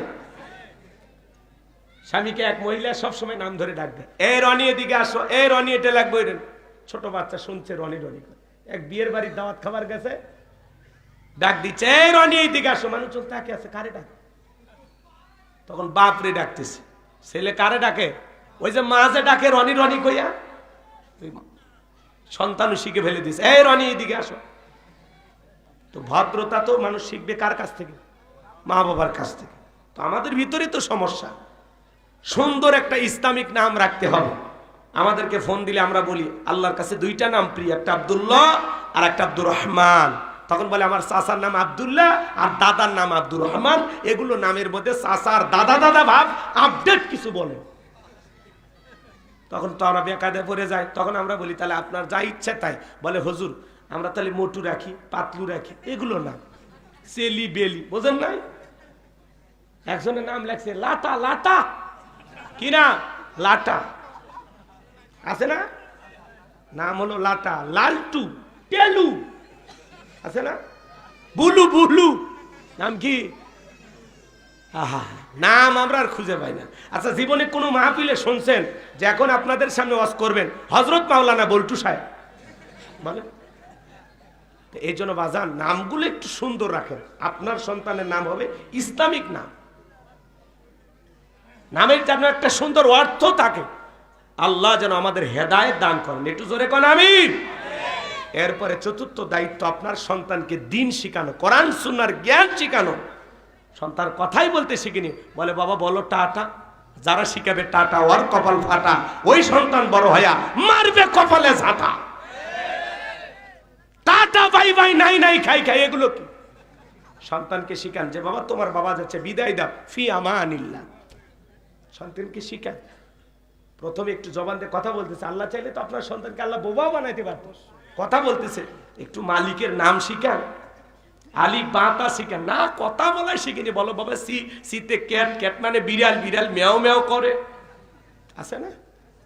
তো আমরা সন্তানকে শিখাবো, অবশ্যই দুনিয়াবি শিক্ষার দরকার আছে, কিন্তু আমরা প্রথম টার্গেট যে আমার সন্তানকে আমি দিন শিখাবো, হাফিজের বাবা হবো, আলেমের বাবা হবো। এই যে একটা ছেলের মাথায় আমরা পাগড়ি পরায় দিলাম, এটা হলো আপনাদের মাদ্রাসার এই দানের ফসল। এই যে হাজার হাজার টাকা দান করতেছেন, বিশাল আয়োজন করে মাহফিল করতেছেন, এই যে ফসল আপনাদের চোখের সামনে। এভাবে শত শত বাচ্চা হাফেজ হবে, এরা সারা দেশে বিভিন্ন মাদ্রাসায় চাকরি করবে, তাদের মাধ্যমে হাফেজ হবে। এই যে আপনি দান করছেন, সহযোগিতা করছেন, মাদ্রাসা বানাইছেন, সভাপতি হয়েছেন, এই যে টাকা পয়সা খরচ করতেছেন, সারা দেশ ওই সন্তানেরা যত জায়গায় চাকরি করবে তার থেকে ছাত্র তৈরি হবে, তার থেকে ছাত্র তৈরি হবে। এভাবে আপনি কবরে শুয়ে কিয়ামত পর্যন্ত সব পাইতেই থাকবেন। বলুন সুবহানাল্লাহ। আপনি কোন জায়গায় দান করছেন আপনি টের পাননি, এটা পরে টের পাবেন কিয়ামতের ময়দানে। আজকে 1000 টাকা এক পাড়ার জন্য বের করলেন না তো আফসোস করা লাগবে ওই দিন, খারাপ লাগে। আমি কি দোয়া করব ভাই? তো 12টি হক ওইদিকে বলতে গেলে আরো 2-1 ঘন্টা লাগবে, ওইদিকে যাওয়ার দরকার নাই। লোকমানে হাকিম তার সন্তানদেরকে ডেকে বলেন, ইয়া বুনাইয়া, হে আমার বৎস, আমার কলিজার টুকরা সন্তান, লা তুশরিক বিল্লাহ, আল্লাহর সাথে কখনো কাউকে শরীক করা যাবে না। ইন্না শিরিকা লা যুলমুন আযীম, এই শিরিক হলো সবচেয়ে বড় জুলুম, সবচেয়ে বড় অপরাধ, সব পাপের বড় পাপ নাম হলো শিরিক। ছোট্ট একটা ছেলে ডেকে বলে, আব্বা, লোকমানে হাকিমের সবচাইতে ছোট ছেলে যেটা, দেখে বলে, আব্বা আমারে দিয়ে ব্যবসা বাণিজ্য হবে না, আমারে দিয়ে ইমামতি হবে না, আমি ওয়াজ নসিহত তোমাদের মতো করতে পারবো না। বক্তারে বেটা সবাই কি বক্তা হয়? ডাক্তারের বেটা সবাই কি ডাক্তার হয়? আলেমের বেটাও জালেম হয়, হাজিরি বেটাও পাজি হয়, ডাক্তারের বেটাও ডাকাত হয়, আবার ডাকাতের ঘরেও আলেমের জন্ম হয়। কথা বলেন ঠিক কি না? এই জন্য লম্বা করতে চাচ্ছি না বাজান। ছেলেটা যখন বড় নাসর বান্দা ডেকে বলে, আব্বা টাকা দেন, আমি একটু বিজনেস করব, ব্যবসা বাণিজ্য করব। লোকমানে হাকিম ডেকে বলে, ছেলে আমার, তোমাকে দেওয়ার মতো টাকা নাই, তবে আমার এক বন্ধুর কাছে আমি টাকা পাই, বহুদিন লোকজন পাঠাইছিলাম, কোনো মানুষ তো ফেরত আসে নাই। বলে, আব্বা যত কঠিন রাস্তা হোক, যত কঠিন পথ হোক, আমি পাড়ি দিতে পারবো, আপনি শুধু আমাকে লোকেশনটা বলে দেন। লোকমানে হাকিম এইবার ডেকে বলে, সন্তান বাড়ি থেকে যখন বের হয়ে যাইবা 2 রাকাত সালাতুল হাজতের নামাজ আদায় করবা, আর মনে রাখবা বিপদের আগে আর পরে 2 রাকাত সালাতুল হাজতের নামাজ আদায় করবা।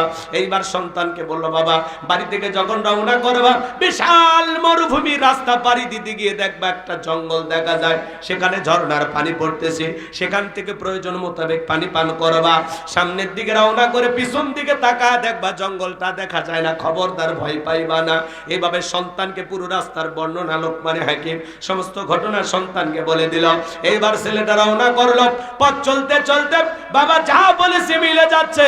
বিশাল একটা বড় বৃক্ষ, মনে চায় ছায়া একটু আশ্রয় নিব, ক্লান্ত শরীর, কিন্তু বাবা বলেছে আশ্রয় নিলে বিপদ হবে। গাছের গোড়া একটা মুরব্বী বসে আছে, ডেকে বলে বাবা এই দিকে আসো, তোমার কোনো টেনশন নাই, তুমি আসো। বলে না আব্বা বলেছি বিপদ হবে। বলে তোমার বাবা কি বলে নাই? চলতি পথে যদি একটা মুরব্বীর সাথে দেখা হয়, মুরব্বী যা বলবে তুমি তাই শুনবে। বলে তাই নাকি? বলে হ্যাঁ ঠিক আছে, আপনি যেহেতু বলেছেন তাহলে আমি যাব। এইবার ছেলেটা গাছের করে আশ্রয় নিলেন। আশ্রয় নেওয়া মাত্রই বাজান ক্লান্ত শরীর, মুহূর্তের মধ্যে ঘুম চলে আসছে। গাছের গোড়া থেকে একটা বিষাক্ত সাপ বের হয়ে লোকমানে হাকিমের সন্তানটাকে সবল মারছেন। মুরব্বী তাকায় দেখে সত্যি তো ছেলেটার বড় বিপদ হয়ে গেল। সাপটাকে ধরলেন, লোকমানে হাকিমের সন্তানটাকে বিষ মুক্ত করলেন। ধারালো একটা বস্ত্র দিয়ে এক কোপে সাপটাকে দুই টুকরো করলেন, পিছনের অংশ ফেলা দিয়া মাথার অংশটা লোকমানে হাকিমের সন্তানের ব্যাগের ভিতরে রেখে দিলেন। এইবার যখন ঘুম থেকে জাগ্রত হয়েছে, ডেকে বলে বাবা সত্যি তোমার বড় বিপদ হয়েছিল, একটা বিষাক্ত সাপ তোমাকে সবল মেরেছিল, আমি তোমাকে বিষমুক্ত করেছি। লোকমানে হাকিমের সন্তান এইবার 2 রাকাত সালাতুল হাজতের নামাজ আদায় করলেন। সালাত আদায় করার পরে ডেকে বলেন মুরব্বী ওই জনবসতিত এলাকায় গিয়ে বাবার পরিচয় দিলে তারা আমাকে সেই দ্বীপে রাস্তা দেখিয়ে দেবে, আমি ওখানে যেতে চাই। বলে মুরব্বী এইবার ডেকে বলে বাবা আমি যদি তোমার সঙ্গী হই তোমার কি কোনো আপত্তি আছে? বলে না। এইবার মুরব্বীকে সঙ্গে নিয়ে চলে গেলেন। ওই জনবসতি এলাকায় গিয়ে যখন বাবার পরিচয় দিয়েছেন আমি লোকমানে হাকিমের সন্তান, সবাই আদর করতে লাগলেন, ভালোবাসা দেখাইতে লাগলেন, মহাব্বত করে বুকে টানলেন, খাবার দিলেন, বাড়ি ঘরে জায়গা দিলেন। এইবার মনে রাখবেন বাজান, আমি আপনাদের উদ্দেশ্যে বলে যাই, বাংলাদেশের সবচেয়ে বড় আলেম, সবচেয়ে বড় বক্তা, তার সন্তান যদি নওগাঁতে আসে বলেন তো একটু ভালোবাসা দিবেন কিনা? সাইদি হুজুরের সন্তান যদি আসে, বাবার কারণে সন্তানকে আপনারা মহাব্বত করবেন কিনা? কথা বলেন। কিসের কারণে? বাবার কারণে। কথা কি বোঝা গেল? এই মহাব্বত ভালোবাসা দেখানো তার বাবার কারণে। আল্লামা সাইদি হুজুরের সন্তানকে ভালোবাসা দেবেন। ডক্টর মিজানুর রহমান আজহারী ভাই তার সন্তান যদি আপনাদের এলাকায় আসে ভালোবাসা দেবেন কিনা বলেন? আল্লামা মামুনুল হক তার সন্তান আসলে ভালোবাসা দেবেন কিনা বলেন? আমার ভাইয়েরা এইভাবে যদি আমি নাম বলতে চাই অনেক সময় লাগবে। বাবার কারণে সন্তানকে অনেক মানুষ মহাব্বত করে।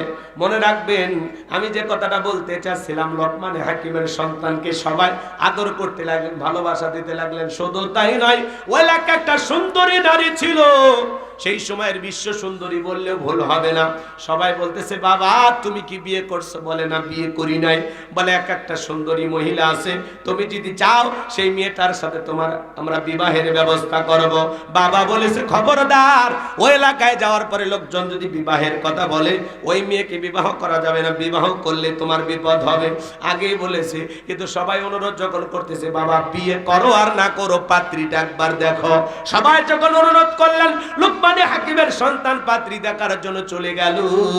পাত্রী দেখার যখন ব্যবস্থা করা হলো, লোকমানে হাকিমের সন্তান তাকায় দেখে মেয়েটা এতটাই সুন্দরী, এতটাই রূপবতী, চেহারাটা হরিণীর মতো, চোখ দুটো হরিণীর মতো, গালগুলো কমলার মতো, ঠোঁটগুলো গোলাপের পাপড়ির মতো, কি সুন্দর মায়াবী চেহারা। এত সুন্দরী মেয়ে লোকমানে হাকিমের সন্তান মনে মনে ভাবে বিয়ে যদি করি এই মেয়েটাকে করব, এত সুন্দরী মেয়ে যদি আমার বউ হয় আমার জীবনে আর চাইটা কি? কথা বলেন না কেন? কি আপনারা ফর্সা চান না কালা চান? হ্যাঁ, দেখতে সুন্দরী, কিন্তু সুন্দরী মেয়ের একটু সমস্যা আছে। বেশি সুন্দর হলে তার একটা রূপের অহংকার আছে। কথা কয় না কেন? চেহারা যে গ্ল্যামার আছে না, ওর জন্য একটা অহংকার আসে। একটু 19-20 হয়ে গেলে কি আমি দেখে তোমার সংসার করি, তোমারে ফেলায় দিলে 10 জন লাইনে দাঁড়ায় আছে, তার মানে তার একটা রূপের অহংকার আছে, কালো মেয়ের গুণ আছে।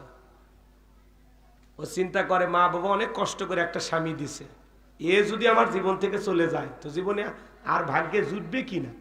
ওই জন্য মারেন পেটেন কাটেন, আপনার ঘর ছাড়ে না। কথা কন। কালো মেয়ে সহজে স্বামীর ঘর ছাড়ে না, ও জানে যে এটা ছাড়ে গেলে আর একটা নাও পেতে পারি, কিন্তু সুন্দরী 12 হাতারি। কথা কয় না কে? হাসে হাসে। আপনারা তালাশ টিম দেখেন? তালাশ টিম দেখেন? ওখানে একটা মেয়ের ডালিয়া নাম, সেই মেয়ের 12টা স্বামী। ওই মহিলার কাজই হলো বিয়ে করা, কাবিনের টাকা হাতিয়ে নেওয়া। এই কাবিনের টাকা নিয়ে কয়েক কোটি টাকার মালিক হচ্ছে, কিন্তু মেয়েটা দেখতে সুন্দরী, ওই জন্য বললাম 12 ভাতারি। রাগ করেন নাকি আপনারা? বেশি সুন্দর হলে একটা দাম্ভিকতা আছে, অহংকার আছে, যে আমি তো সুন্দরী, একটা স্বামী গেলে আর একটা আসবে, আমার চেহারা তো দেখতে পূর্ণিমার চাইতেও ভালো। কথা কয় না কে? তার একটা রূপের অহংকার আছে, কিন্তু মেয়েটা দেখতে কালো শ্যামা, খুব বেশি সুন্দর না।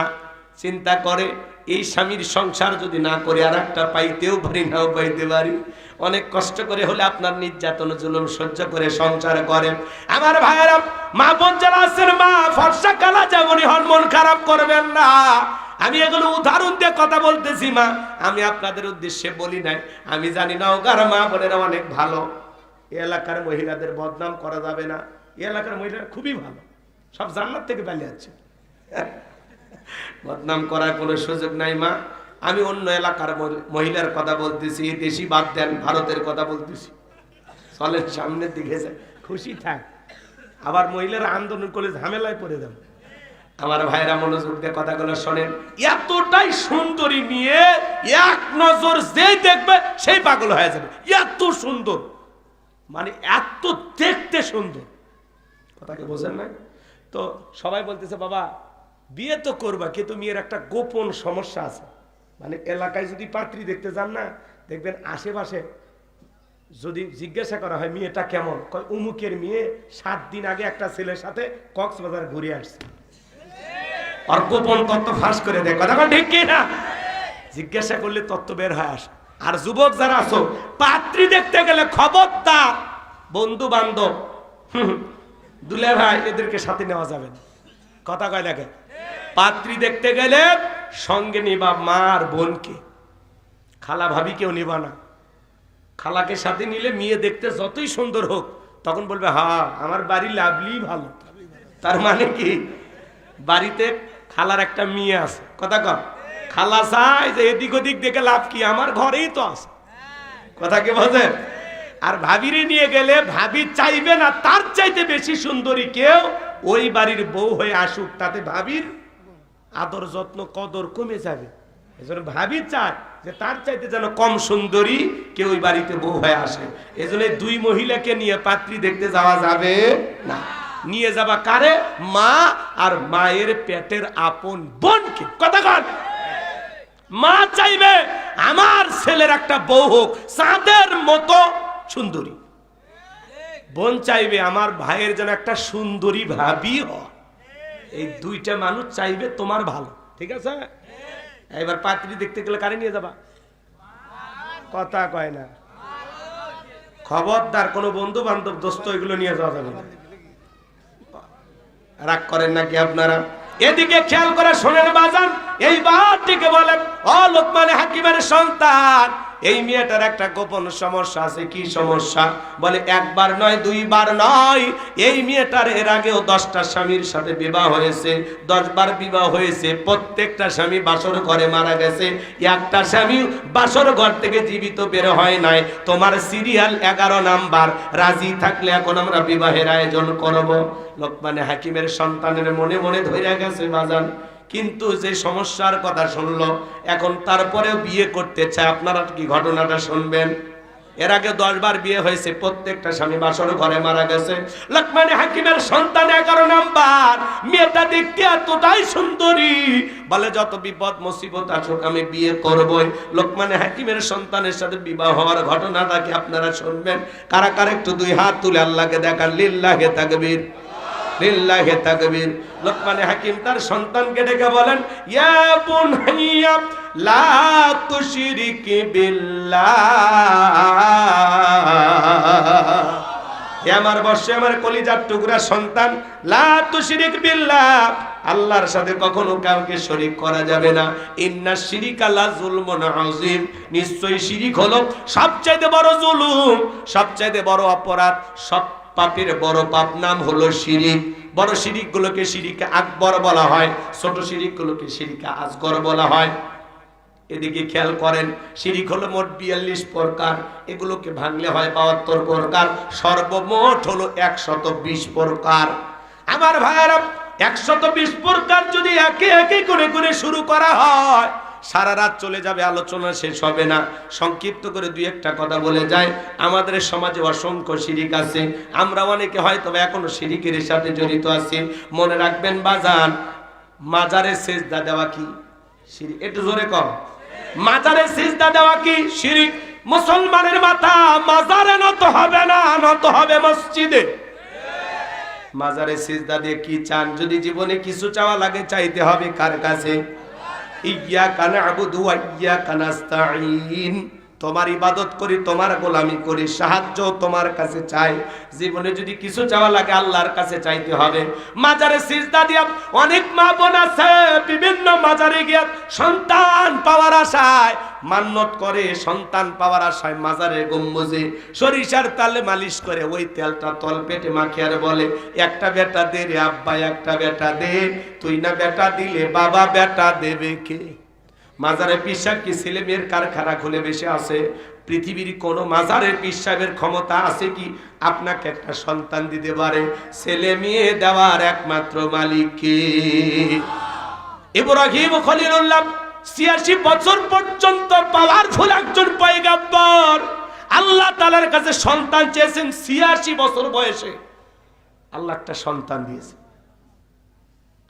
86 বছর পর্যন্ত আল্লাহর কাছে বলছে, রব্বি হাবলি মিনাস সলিহিন, আল্লাহ একটা সৎ পুত্র দাও, নেককার সন্তান দাও। 86 বছরে আল্লাহ দোয়া কবুল করে ইব্রাহিম আলাইহিস সালামকে একটা সন্তান দিলেন। তাহলে ইব্রাহিম খলিলুল্লাহ মুসলিম জাতির পিতা, তাকে যদি আল্লাহ 86 বছর বয়সে সন্তান দেয়, এত বছর তিনি যদি ধৈর্য ধারণ করতে পারেন, আপনি আমি লাফালাফি করা যাবে? সন্তান চাইতে হবে তাহাজ্জুদের জায়নামাজে, সন্তান চাইতে হবে আল্লাহর কাছে। মা বোন যারা আওয়াজ শুনতেছেন, মা খবরদার কোনো মাজারে গিয়ে সন্তান চাইবেন না। সন্তান চাইবেন কার কাছে? জীবনে যদি কিছু প্রয়োজন হয়, কার কাছে চাইতে হবে? ফাইদা ফারাগাতা ফানসাব ওয়া ইলা রাব্বিকা ফারাগাব। আল্লাহু আকবার। আল্লাহ বলেন, বান্দা তুমি যখন নিঃস্ব অসহায় দুর্বল হইবা, তোমার শূন্য হাতটা আমি আল্লাহর দিকে পেতে ধরো, তোমার শূন্য হাতটা আমি আল্লাহ পূর্ণ বানায় ফেরত দিব। বলুন সুবহানাল্লাহ। আমার ভাইয়েরা, মাজারে সিজদা দেওয়া শিরিক, পীরের পায়ে সিজদা দেওয়া শিরিক, নেতার পায়ে সিজদা দেওয়া শিরিক। এই মাথা আল্লাহ সারা দুনিয়ার কারো কাছে নত করা যাবে না। টিয়া পাখির কাছে যা ভাগ্য গণনা করা শিরিক, কবিরাজের কাছে যা ভাগ্য গণনা করা শিরিক। স্লোগান শোনেন না? আপনি কি মামলায় হেরে যান? ব্যবসা বাণিজ্যে লস খাইতেছেন, এক আংটিতে সব সমস্যার সমাধান। শেষ দর্শন আজমির জেমস হাউস, লিটন দেওয়ান চিস্তি, বসুন্ধরা সিটি কমপ্লেক্স, ঢাকা। কথা কয় না কে? এক আংটি দিয়ে যদি এত ঝামেলা মিটে যায়, তাহলে ওই দোকানদারে তো আংটি বেচা লাগতো না। এই হাতে 5টা, এই হাতে 5টা, 10টা আংটি ব্যবহার করে পৃথিবীর 1 নাম্বার ধনী হয়ে যেত। কথা বলেন ঠিক কিনা? তাহলে ভরসা আংটির ওপর নাকি কার ওপর? জোরে বলেন। ট্রাকের পিছনে সেরা স্যান্ডেল ঝুলানো কেন? কয় দুর্ঘটনা থেকে বাঁচার জন্য। আছে না? আজকে একটা দেখলাম বাজার, এক ট্রাফিক পুলিশ অটো রিকশার পিছনে ঝুলে যাচ্ছে, অটো রিকশাওয়ালা টাইনে টাইনে নিয়ে যাচ্ছে। গাজীপুরের ঘটনা।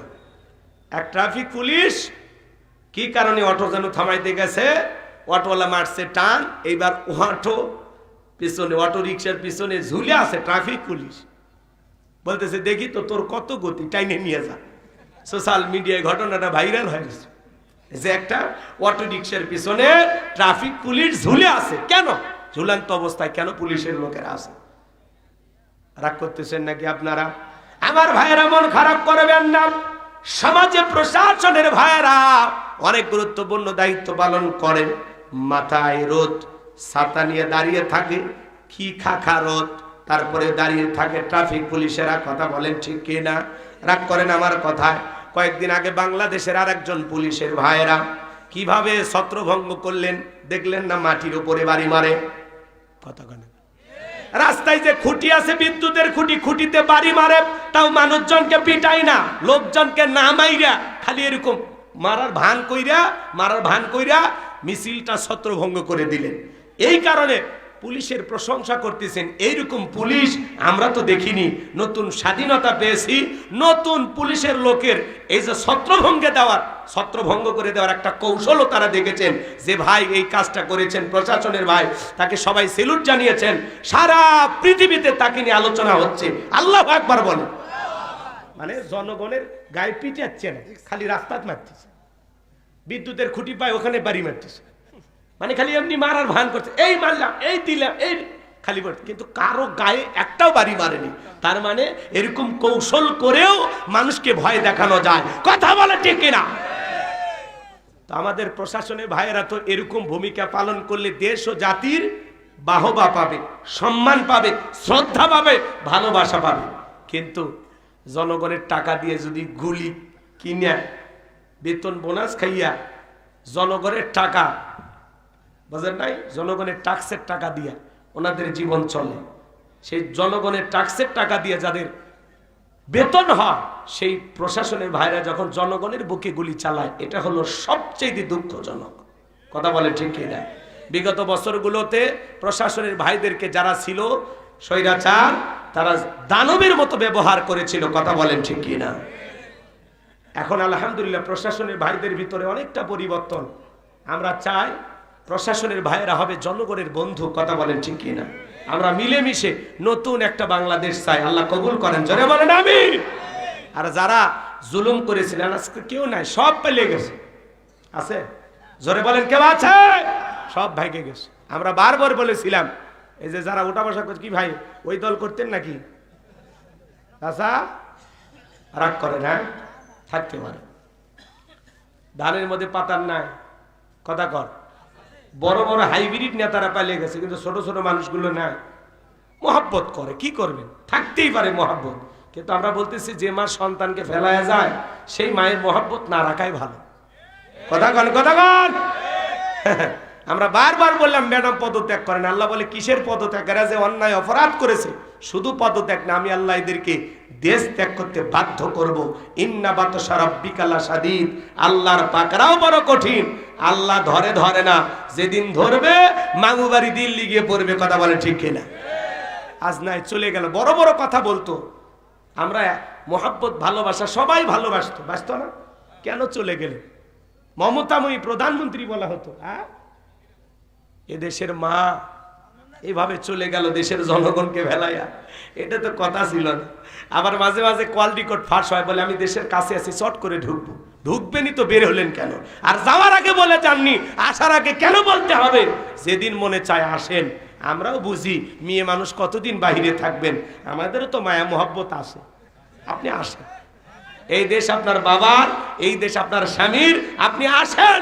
কথা কর, যেদিন মনে চায় আপনি আসেন, বলার দরকার নেই, আপনি আসেন। কথা কর। বুবু আইবা, তুমি আইবা গো, সেই দিন আইসা বুবু ক্ষমতা পাইবা না।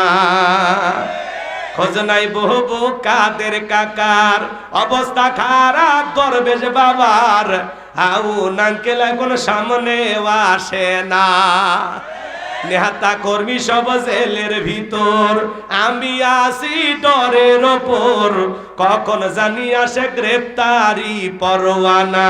বুবু আইবা, তুমি আইবা গো, সেই দিন আইসা বুবু চিয়ার পাইবা না। ক্ষমতার চেয়ার থেকে নামা সহজ, কিন্তু এই চেয়ারে ওঠা কঠিন। কথা বলে ঠিক কিনা? আর আগামীতে আমরা সিদ্ধান্ত নেব, আর যাই হোক কোন নারীকে এই দেশের প্রধানমন্ত্রী বানাবো না। যেই দলেরই হোক, পুরুষ প্রধানমন্ত্রী চাই। কারা কারা হাত তুলে দেখান। লিল্লাহি তাকবীর। হাত নামান। নারীদের দেখার দিন শেষ। আগামীতে পুরুষের বাংলাদেশ। পুরুষ হবে আমাদের নেতা, যেই দলেরই হোক, পুরুষ চাই। পুরুষ পুরুষ। কি মনে থাকবে তো ইনশাল্লাহ? মেয়ে মানুষের রাগ বেশি, জেদ বেশি। দেখেন না, স্বামীর সাথে ঝগড়া লেগে হাড়ি পাতিল ভেঙে ফেলে দেয়, স্বামী তুলে আসার মারে, রাগ করে সংসার তুইয়া বাপের বাড়ি ভেঙে যায়, রাগ করিয়া 20 কোটি জনগণ তুইয়া ভারতে চলে গেছে। রাগ দেখেন, মেয়ে মানুষের রাগ দেখেন। অতএব সামনে রাগ জেদ করে এমন মানুষকে নিয়ে আসা যাবে না। পুরুষের দরকার আছে। কি আছে? কি আছে? ঠিক আছে, কি বলেছেন? এত ভয় পান না, আপনি ঠেলবেন কেমন? এগুলো কি আমি কাউরে গালি দিছি? কোনো গালি দেয়নি, আমরাও ভালোবাসতাম। আমি তো আগেই বারবার করছি যে উনি দেশে যদি থাকতো আমাদের জন্য ভালো হতো। উনি পদত্যাগ করে জেলে গেলেও এই দেশের মানুষের ক্ষতি হইতো না, কিন্তু উনি পালিয়ে যাওয়ার কারণে এই দেশের অলিতে গলিতে আগুন জ্বলছে, লুটপাট হয়েছে, বাড়িঘর ভাঙচুর হয়েছে। কথা কর না কেন? আজও তার দলের নেতা কর্মী খুব বেশি ভালো নাই। কেন চলে গেলেন? কেন? আপনি থাকলে এই দেশের পরিস্থিতি এরকম হইতো না। ওনার নেতা কর্মী রাজপথে স্লোগান দিত, জেলের তালা ভাঙবো, নেত্রীকে বেন করে আনবো। আপনি কেন গেলেন? কি দরকার ছিল? কথা কন। হ্যাঁ, আমরা তো ওনার ভালো চাই। মেয়ে মানুষ কতদিন বাইরে থাকবে কন? কোন দেশে জায়গা হচ্ছে না, দাদারা নিয়েও বিপদে পড়ছে। ডোনাল্ড ট্রাম্পের কাছে গেল যে না একটা ব্যবস্থা হবে, কিন্তু ওখান থেকেও লাল কার্ড দেখাইছে। কি কার্ড? ডোনাল্ড ট্রাম্প বলছে বাংলাদেশকে নিয়ে আমি টেনশন করি না, ওটা ভারত চর্চা করে, বাংলাদেশ নিয়ে ভারত বুঝবে, আমি নাই। মারহাবা কন। ডোনাল্ড ট্রাম্প ধন্যবাদ জানাই আমরা। কথা কন। বাপের বেটার মতো কথা কছে যে আমেরিকার বাংলাদেশের পিছনে কোনো হাত নাই। সরকার যে পতন হয়েছে তার পিছনে আমেরিকার কোনো হাত ছিল না। এটা ওই দেশের অভ্যন্তরীণ ব্যাপার, এই ব্যাপারে আমরা নাক গলাবো না। পাশের দেশ ভারত, তারা বাংলাদেশ নিয়ে চর্চা করে, ওরা ভাবতে পারে, আমরা ভাবি না। কথা কন। এই জন্য ভাইয়ের আমার, যেখানেই যাবেন, এখন যেহেতু মাজলুমদেরকে আল্লাহ বিজয় দিয়েছে, যেখানেই যাবেন বিজয় আমাদেরই হবে ইনশাআল্লাহ। আর ভয় নাই, মাথা উঁচু করে বাঁচতে চায়। 16 বছর আমরা ঘর জামাইছিলাম, ঠিক মতো কথা বলতে পারিনি। এক জায়গায় খালি যা বলছিলাম, জালেমদের পতন হবেই হবেই ইনশাআল্লাহ। আমাকে নিয়ে যা 9 ঘন্টা আটকে রাখি। বলেন, আমি কারো নাম নিইনি, বিশ্বাস করেন, কারো নাম নিইনি, শুধু এই কথা বলছিলাম। আমাকে বললে হুজুর কেন বললেন এই কথা? বলেন। আমি বললে জালেমদের কথা বলছি। ভাই, আমি তো কোনো মানুষের কথা বলিনি। জালেম যারা আছে তাদের পতন হবে। আমি দেশের কোনো নেতা নেত্রীর নাম নিছি, কারণ জালেম বলতে কে বুঝি না, জালেম তো আমরাই। এই কথা যদি আপনি গায়ে মাখেন তাহলে তো সমস্যা। কথা কি বুঝছেন? আমি বলছিলাম এই গুমসোর পাটসোর এরকম আছে না, গুমসোর চালসোর, এটা এক জায়গায় বলে বিপদে। কেন বলেন এই কথা? এক চেয়ারম্যান বদরগঞ্জের, বাপ রে বাপ, ও 3-4 বছর আমাকে ওই জায়গায় মাহফিলই করতে দেয়নি। ওই এলাকায় আমার নাম শুনলে মাহফিল বন্ধ করে দিত, যেভাবেই হোক। ওই যে গুম চুরি আর চারচোর বলছি, ভাই আপনি চুরি না করলে এই কথা কেন আপনি গায়ে মারবেন? কথা কর। গুমচোর চালচোর আছে না? হ্যাঁ, চাল আসছে 2000 বস্তা, আসার আগে ইউনিয়ন পরিষদে আসার আগে 1000 বস্তা বিক্রি করে দিছে। এরকম ঘটনা ঘটেনি? করোনা মহামারীর সময় দেখেননি? চাল সহ কত চেয়ারম্যানকে গ্রেফতার করছে। কথা কয় না কেন? এটা তো না, ওটা জনগণের আমানত, সঠিকভাবে বুঝে দেওয়া লাগবে। খালি বল্টু ভাইয়ের চরিত্র ফুলের মতো পবিত্র, নামাজ পড়ে 1 ওয়াক্ত, গাঁজা খাই 5 ওয়াক্ত, গুমসুরিতে বাঁকা ভক্ত, শয়তানের 1 নাম্বার ভক্ত, হুজুরদের জন্য খুবই শক্ত, সুশে খাই গরিবের রক্ত। এই স্লোগান দিলে হবে না। স্লোগান দেওয়ার আগে বুঝে শুনে দেবেন। আগামীতে সৎ, যোগ্য, নামাজি, নেককার, দিনদার, আল্লাহওয়ালা তারা হবে সমাজের নেতা। আল্লাহ যেন কবুল করেন। যারা জনগণের আমানত সঠিকভাবে বুঝে দেবে। ব্রিজে ঢুকানোর কথা রড ঢুকে দেবে না বাঁশ। কথা কন। ব্রিজ উদ্বোধন করার আগে রুকুত চলে গেছে। কথা এরকম ঘটনা দেখেননি আপনারা? সোশ্যাল মিডিয়াতে সব সময় অনেক ঘটনা দেখায়, আপনারা দেখবেন। আমি বানোয়াট কোনো কথা বলি নাই, রাগ করেন। সৎ মানুষ দরকার, দেশপ্রেমিক দরকার, আল্লাহওয়ালা দরকার, যারা জনগণকে সত্যি বুক দিয়ে ভালোবাসে, এরকম নেতা দরকার। আছে না নাই? ওই পেট নীতি দরকার নাই। আমাদের দরকার জনগণের পেট ভরায় যে নেতা খুশি হবে, জনগণের মুখে হাসি ফোটাবে, এরকম সমাজ আমরা দেখতে চাই। আল্লাহ কবুল করেন। যারা বলেন আমিন। কথা মনে আপনারা ভুলে গেছেন বাজান, আমি গুনাহগার যে কথা বলতে চাচ্ছিলাম, গভীর মনোযোগ দিয়ে কথাগুলো শুনে যান, হৃদয়ের কান পেতে কথাগুলো শুনে যান। এরপরে এদিক খেয়াল করেন, নতুন ছেলের বউ চা বানাই দেখে কাপটা পরে ভাঙ্গে গেছে, কয় অলক্ষণে কুলক্ষণে বউ আসছে। এই অলক্ষণ কুলক্ষণ বলে ইসলামের ভিতরে কোনো কিছু নাই। ননদের হাত থেকে ঘটতে পারে, একটা চায়ের কাপের কারণে মানুষকে অলক্ষণ কুলক্ষণ বলা যাবে না। এরপরে কয় জমজ কলা খেলে জমজ বাচ্চা হয় ভালো, দুইবারে কষ্ট একবারে হলো, মাঝখানে সেজারের টাকাটা বেঁচে গেল। কথা কোন ঠিক না? ছোট বাচ্চার কপালে কালো টিপ দেয় কেন? কয় বদ নজর থেকে বাঁচার জন্য। আছে না নাই? বলেন তো বাজান, তকদিরের ভালো মন্দ সবকিছু কার হাতে?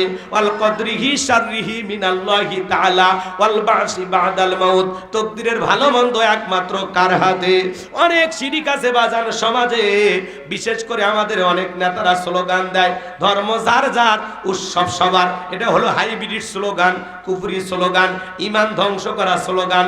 মনে রাখবেন, ধর্ম যার উৎসব তার, ধর্ম যার যার উৎসব তার তার। মুসলমানের উৎসব মুসলমানদের কাছে, অমুসলিমের উৎসব অমুসলিমদের কাছে, খ্রিস্টানদের উৎসব খ্রিস্টানদের কাছে, বৌদ্ধদের উৎসব বৌদ্ধদের কাছে, মুসলমানের উৎসব মুসলমানের কাছে। কথা বলেন ঠিক কিনা? আর আমরা এদিকে খেয়াল করেন, আমার দিকে একটা খেয়াল করেন। বিশ্বনবীর ছোট্ট একটা হাদিস আপনাদেরকে শোনাই। আল্লাহ রাসূল ডেকে বলতে, শোনো আমার সাহাবীরা শোনো, একজন ব্যক্তি একটা মাছি মেরে জাহান্নামে চলে গেল, আর একজন ব্যক্তি একটা মাছি না মেরে জান্নাতে চলে গেল। সাহাবা ইকরাম জিজ্ঞাসা করলেন, নবী গো, ঘটনা আমরা বুঝতে পারলাম না, একটু খুলে বলেন। আল্লাহ রাসূল তখন বলতেছেন, শোনো, এক দেশে এক জালেম বাদশা ছিল, রাস্তার মোড়ে মোড়ে প্রতিমা বানায় রাখছে। ওই বাদশার নিয়ম হলো, যত মানুষ রাস্তাতে হেঁটে যাবে প্রতিমার নামে কিছু না কিছু দিয়ে যাওয়া লাগবে। একজন ইমানদার ওই রাস্তাতে হেঁটে যায়, জালেম বাদশার লোকেরা ডেকে বলে, প্রতিমার নামে কিছু দাও। ইমানদার ডেকে বলে, ভাই দেওয়ার মতো কিছু নাই। ভাই তুমি কি জানো না বাদশা আইন করেছে, যারা প্রতিমার নামে কিছু না দেবে এক কোপে দেহ থেকে কাল্লাটা ফেলে দেওয়া হবে। এখন বলো তোমার জন্য আমরা কি করতে পারি? ইমানদার ডেকে বলে, ভাই দেওয়ার মতো সত্যি আমার কাছে কিছু নাই। জালেম বাদশার লোকেরা ডেকে বলে, ওই যে প্রতিমার নাকে ঢোকায় মাছি পড়ে আছে, সেখান থেকে একটা মাছি মেরে তুমি নিরাপদে চলে যাও। ইমানদার চিন্তা করলো, মাছি মারলে কি এমন একটা অপরাধ হবে? এইবার প্রতিমার নামে একটা মাছি মেরে লোকটা নিরাপদে চলে গেল। কিছুদিন পরে আর একজন ইমানদার হেঁটে যায়, জালেম বাদশার লোকেরা ডেকে বলে, প্রতিমার নামে কিছু দিয়ে যাও। ইমানদার ডেকে বলে, ভাই প্রতিমার নামে আমি মুসলমান, আমার পক্ষে কোনো কিছু দেওয়া সম্ভব নয়। বলে, হয় প্রতিমার নামে কিছু দিবা, না হলে জালেম বাদশার অর্ডার অনুযায়ী দেহ থেকে কাল্লা ফেলে দেওয়া হবে। ইমানদার ডেকে বলে, ভাই কাল্লা দিতে রাজি, আল্লাহ দিতে রাজি নাই। আল্লাহু আকবার। জালেম বাদশার লোকেরা ডেকে বলে, শোনো, ঝামেলা আমরা করতে চাই না,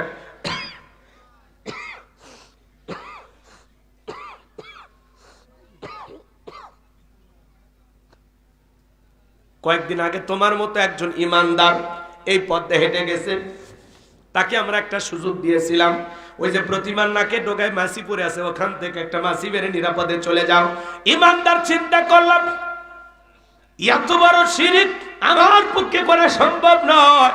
ডেকে বলে, শোনো, কে কি করছে আমার জানার বিষয় নাই, আমি মুসলমান, প্রতিমার নামে সামান্য একটা মাছি মারার মতো শিরক আমি করতে পারবো না। জালেম বাদশার লোকেরা ডেকে বলে, শোনো, ঝামেলা বাড়াবে না, শেষবারের মতো বলতেছি, হয় মাছি মারবা, না দেহ থেকে কাল্লা ফেলে দিব। ইমানদার ডেকে বলে, ভাই কাল্লা দিতে রাজি, আল্লাহ দিতে রাজি নাই। জালেম বাদশার লোকেরা এক কোপে দেহ থেকে কাল্লাটা ফেলায় দিল।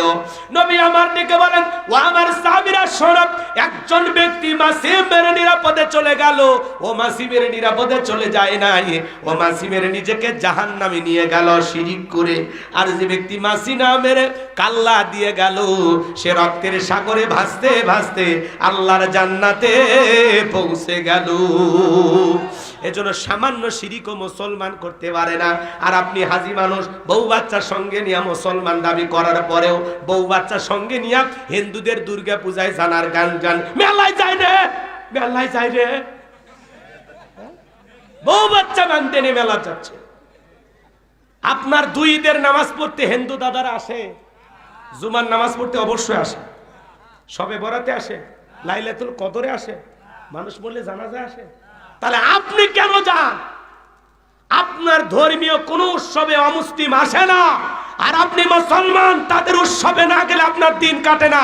তার মানে অমুসলিমের চাইতে আপনার লজ্জা কম, লজ্জা কম, লজ্জা কম। আপনি বেহায়া মুসলমান, বেহায়া। আপনার লজ্জা নেই। হুজুর ওয়াজ করে মসজিদের ক্ষতি, ভাই দুর্গা পূজায় যাবেন না? বলে হ্যাঁ, বউ বাচ্চা বায়না ধরছে, একদিনে না মেলা দেখতে গেছি, আমি কি হিন্দু হয়ে গেলাম? এই ঠেটারে কে বুঝাবে বলেন? এর যে রগ, ঘাড়ের রগ বেঁকা, এই সোজা করা যাবে? তো ভাই আপনি বিবেক দিয়ে ভাববেন, যেখানে আল্লাহর সাথে প্রকাশ্যে শিরিক হচ্ছে সেখানে মুসলমান যেতে পারে? মুসলমানেরা কি করবে? নিরাপত্তা দেবে। মুসলমানেরা যে জনপদের সরকার হবে, চেয়ারম্যান হবে, মেম্বার হবে, রাষ্ট্রপ্রধান হবে, মায়ের কোলে শিশু যেমন নিরাপদ, ডিমের ভিতরে কুসুম যতটা নিরাপদ, তার চাইতে বেশি নিরাপত্তা নিয়ে অমুসলিম ভাইয়েরা বসবাস করবে। মুসলমানের দায়িত্ব তাদের নিরাপত্তা নিশ্চিত করা, তাদেরকে জামায় আদরে রাখতে হবে, তাদের জানমাল হেফাজত করতে হবে, রক্ষা করতে হবে। তাহলে মুসলমানের দায়িত্ব মুসলিমের কি দেওয়া? নিরাপত্তা দেওয়া। কিন্তু তাদের সাথে তাল মিলে পূজা করা না।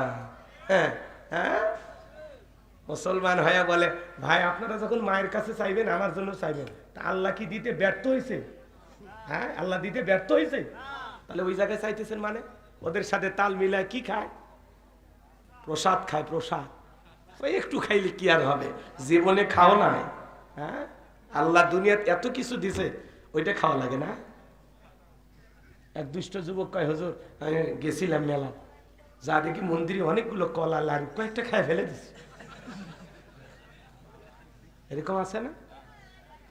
ভাই হাইসে খালি কথা পারি দেন না, সিদ্ধান্ত নেন। আজকের মাহফিলে সিদ্ধান্ত নেন, হুজুর জীবনে কোনোদিন অমুসলিমদের কোন পূজায় আমি যাব না, আমি মুসলমান, যেখানে আল্লাহর সাথে শিরিক হচ্ছে আমি যাব না হুজুর, ওয়াদা দিলাম। হাত তোলেন, হাত তোলেন। কি ওয়াদা ঠিক থাকবে তো ইনশাআল্লাহ? আরে হিন্দু দাদারা আমাদের কাছে আফসোস করে বলে হুজুর এত মুসলমান আছে, মুসলমানের ঠেলায় মারে ভালো মতো বিদায় দিতে পারে, মানে ওরা আফসোস করে। এই জন্য আমরা যাব না, তাদেরকে শান্তি মতো তাদের ধর্ম পালনের জন্য যথেষ্ট স্বাধীনতা দেব। কি ঠিক আছে? আমার ভাইয়েরা হৃদয়ের কান পেতে কথাগুলো শুনে যান। শিরিক নিয়ে সর্বশেষ আপনাদেরকে 1 মিনিটে একটা কথা বলে দিয়ে যায়। এটা একটা খাবারের প্লেট। আপনার একটা ভিআইপি মেহমান আসবে নওগাঁ শহর থেকে, সকাল থেকে আপনার বিবি রান্না করছে, প্লেটটা সাজাইতেছেন গরুর গোস্ত, খাসির গোস্ত, মুরগির গোস্ত, কবুতরের গোস্ত, বাপরে বাপ, দেশি মুরগি, পাকিস্তানি, বয়লা, সব দিয়ে সাজাইতেছেন, কাতল, রুই, বোয়াল, বিভিন্ন মাছ দিয়ে একেবারে 52 প্রকার আইটেম দিয়ে খাবারটা প্লেট সাজাইছেন। চিন্তা করলেন ছোট ছেলেটারে খুব ভালোবাসি, ওর সামান্য একটু পাতলা পায়খানা প্লেটের এক কোনায় দিছে। বলেন তো পৃথিবীর কোনো গেস্ট কোনো মেহমানে খাবার খাবে? কথা বলেন না কেন? খাবারের পরিচিতি হচ্ছে ভাই এটা কি, এটা গরু, এটা খাসি, এটা মাছ, এইটা কি, তখন বলছে ছোট ছেলেকে ভালোবাসি, ওর সামান্য পায়খানা দিছে, একটু খেয়ে নেন, টেকা দিলেও খাবি। আচ্ছা এটা কি হাসির জন্য? আসলে হাসির জন্য। হাসতেন, আমি রাগ করিনি, কিন্তু আসলে এটা হাসির জন্য না, এটা একটা এক্সাম্পল দিলাম, উদাহরণ দিলাম কথা বোঝানোর জন্য। এইবার এদিকে তাকান, আপনার আমল নামার একটা প্লেট আছে, এই প্লেটের ভিতরে নামাজ আছে, রোজা আছে, হজ আছে, যাকাত আছে, ভালো ভালো যত আমল দিয়া প্লেটটা সাজানো আছে। কিন্তু প্লেটের এক কোনায় যদি সামান্য শিরিক মিশ্রিত থাকে, এই শিরিক মিশ্রিত কোনো আমল আল্লাহর দরবারে কবুল হবে না। আপনার আমল নামার প্লেটে শিরিক মিশ্রিত থাকার কারণে আল্লাহ তাআলা আপনার সমস্ত আমলগুলোকে বরবাদ করে দেবে। কথা বলেন ঠিক কিনা? সাবধান, শিরিক মুক্ত আমল করতে হবে, শিরিক মুক্ত ঈমান দরকার আছে। কি আজকে শপথ গ্রহণ করতে পারবেন যে জীবনে কোনোদিন আর শিরিক করব না ইনশাআল্লাহ? কারা কারা রাজি আছেন? আল্লাহ যেন আমাদের কবুল করেন, জোরে বলুন আমিন।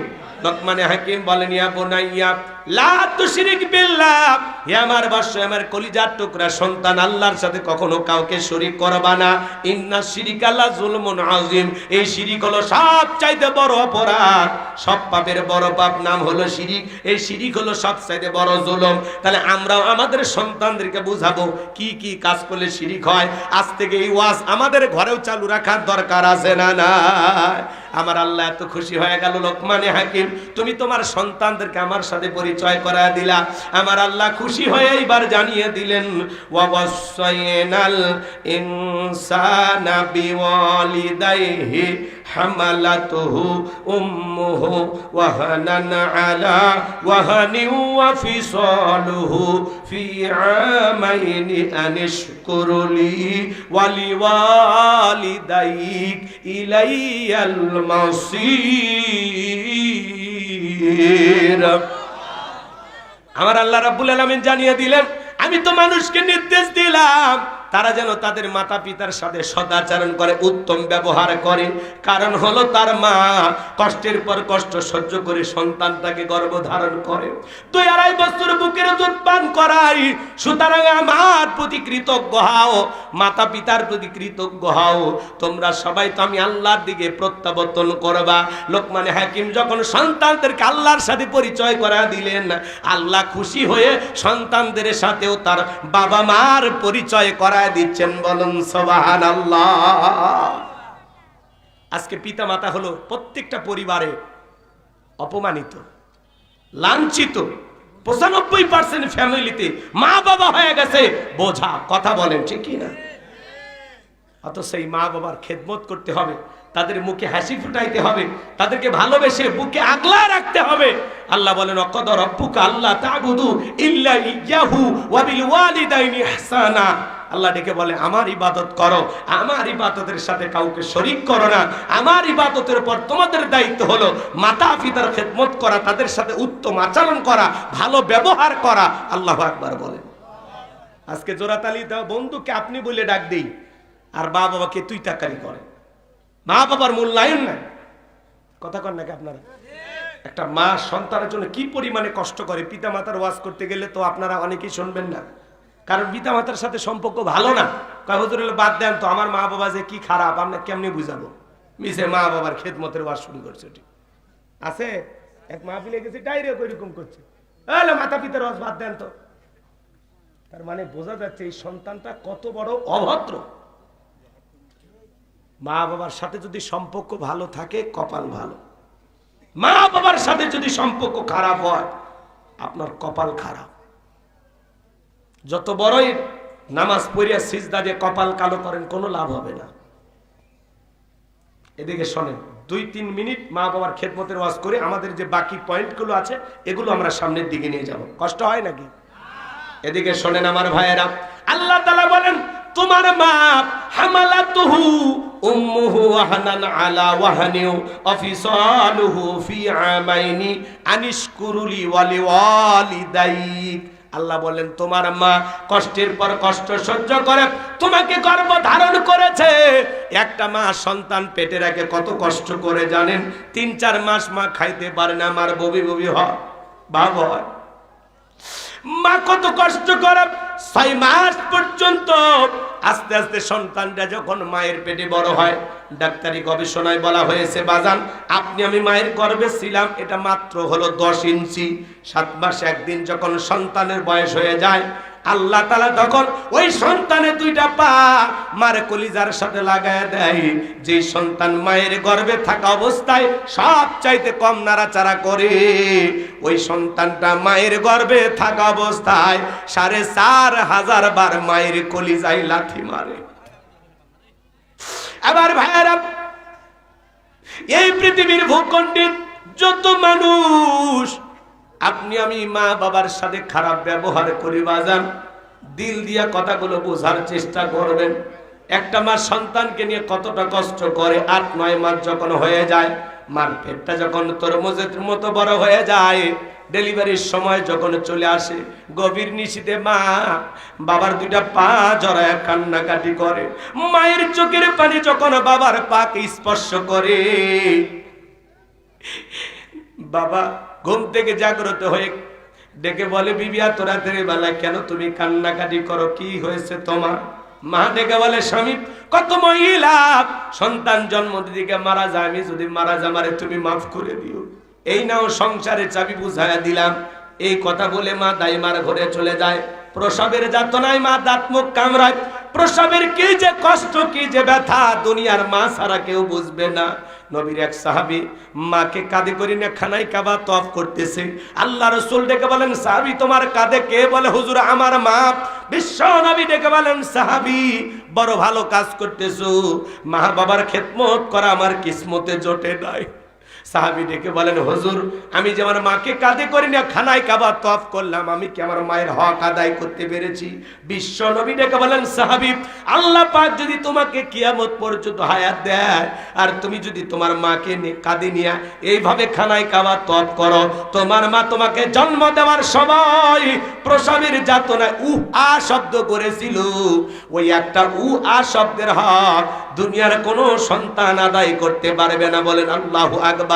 এজন্য আল্লাহ রাসূল বলেছেন, হুমা জান্নাতুকা ওয়া নারুকা, তোমার পিতামাতাই তোমার বেহেশত, তোমার পিতামাতাই তোমার দোজখ। পিতামাতা খুশি, আরশের মালিক আল্লাহ খুশি। পিতামাতা বেজার, আরশের মালিক আল্লাহ বেজার। যেই সন্তানগুলো রাগান্বিত হয়ে মা বাবাকে বাড়ি থেকে তাড়ায়া দেয়, বৃদ্ধাশ্রমে পাঠায়া দেয়, ও যেন তার মা বাবাকে তাড়িয়ে দেয় নাই, নিজের ভাগ্য থেকে জান্নাতকে তাড়িয়ে দিয়েছে। কথা বলেন ঠিক কি না? আল্লাহ বলেন, ওয়াকুল্লাহুমা কাউলান কারীমা, সম্মানসূচক আচরণ করো, নম্র ভদ্র বিনয়ী হয়ে মা বাবার সাথে কথা বলো। চোখ রাঙানো যাবে না, গালি দেয়া যাবে না, বড় বড় চোখে তাকানো যাবে না, নম্র হয়ে বিনয়ী হয়ে পিতামাতার সাথে কথা বলতে হবে। খারাপ আচরণ করা যাবে না, তাদের ব্যবহারে বিরক্ত হয়ে পর্যন্ত বলা যাবে না। কথাকে বোঝেন? পিতামাতাকে কষ্ট দেওয়া তো দূরের কথা, তাদের ব্যবহারে আপনি আমি কখনো বিরক্ত প্রকাশ করা যাবে না। আর আজকে আমরা কি করি?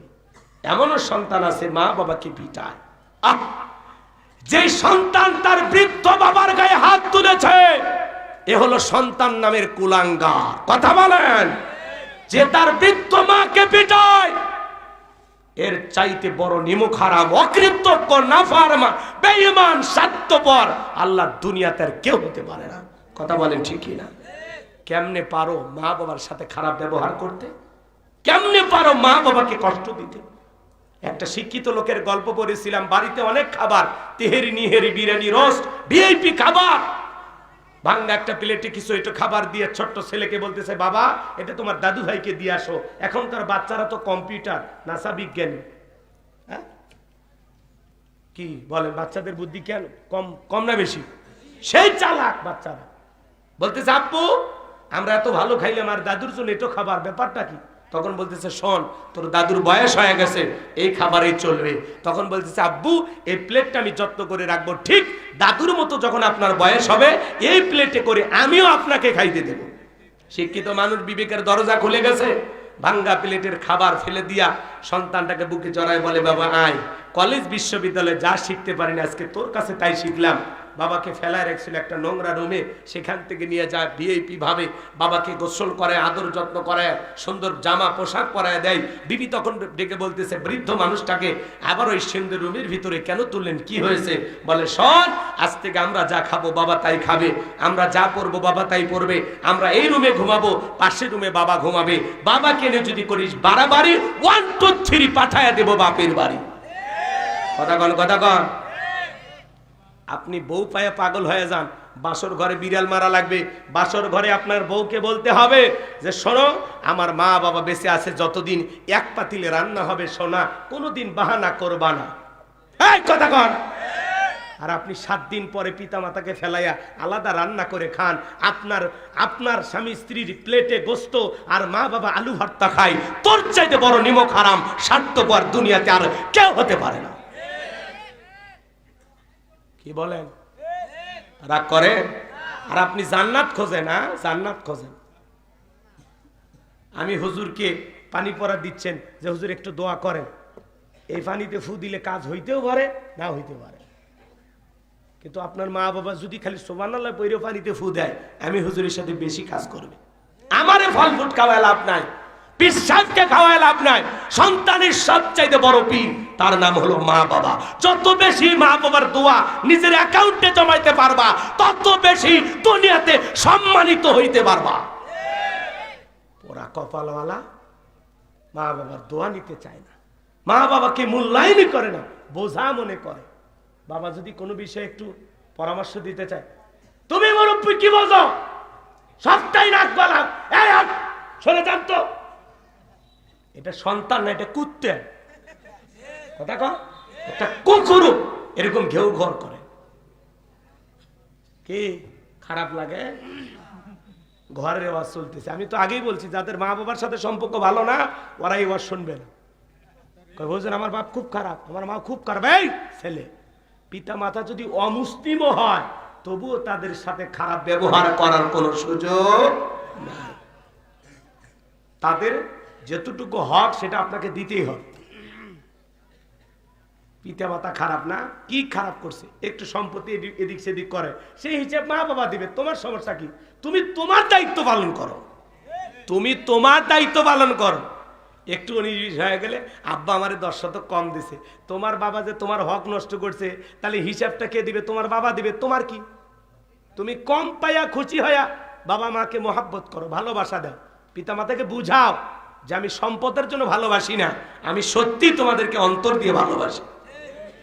স্বার্থপর কথাকার। কে রাগ করেন?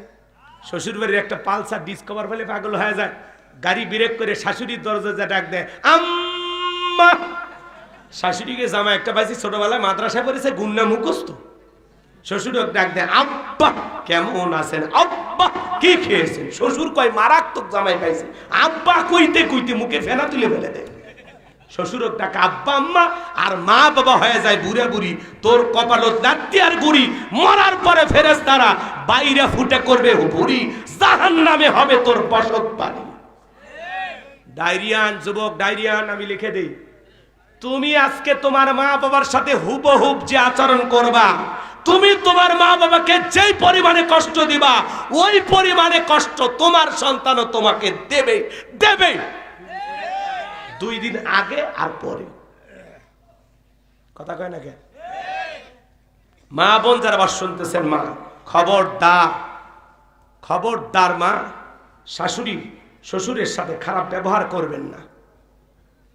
প্রত্যেকটা শাশুড়ি যদি ছেলের বউদেরকে নিজের মেয়ে মনে করত, আর প্রত্যেকটা বউ যদি তার শাশুড়িকে নিজের মায়ের মতো ভালোবাসতো, তাহলে বউ শাশুড়ির যুদ্ধ থাকতো না।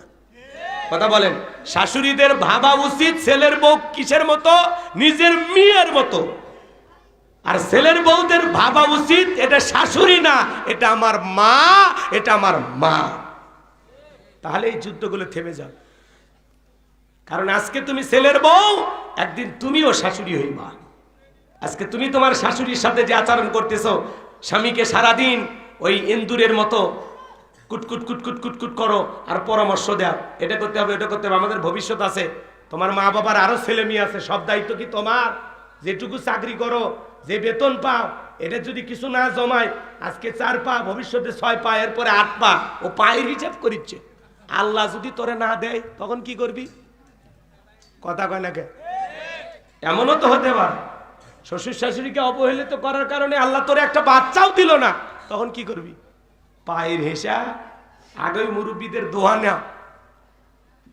বিয়ে হইলে যে বাচ্চা হবে এমনও না, হাজার হাজার এরকম আছে। 12 বছর, 15 বছর, 20 বছর চলে যায়, আল্লাহ একটা সন্তান দেয় না। হয় না বাজান? আল্লাহ যেন আমার মা বোনদেরও হেদায়েত দান করেন। এটা জোরে কোন আমিন। তবে মা বাবার মনে কষ্ট দেওয়া যাবে? এ যুবক, একটা পালসার ডিসকভার 1.5 লাখ টাকা যৌতুক পায়া শ্বশুরের জন্য পাগল হয়ে যাও, শাশুড়ির জন্য পাগল হয়ে যাও।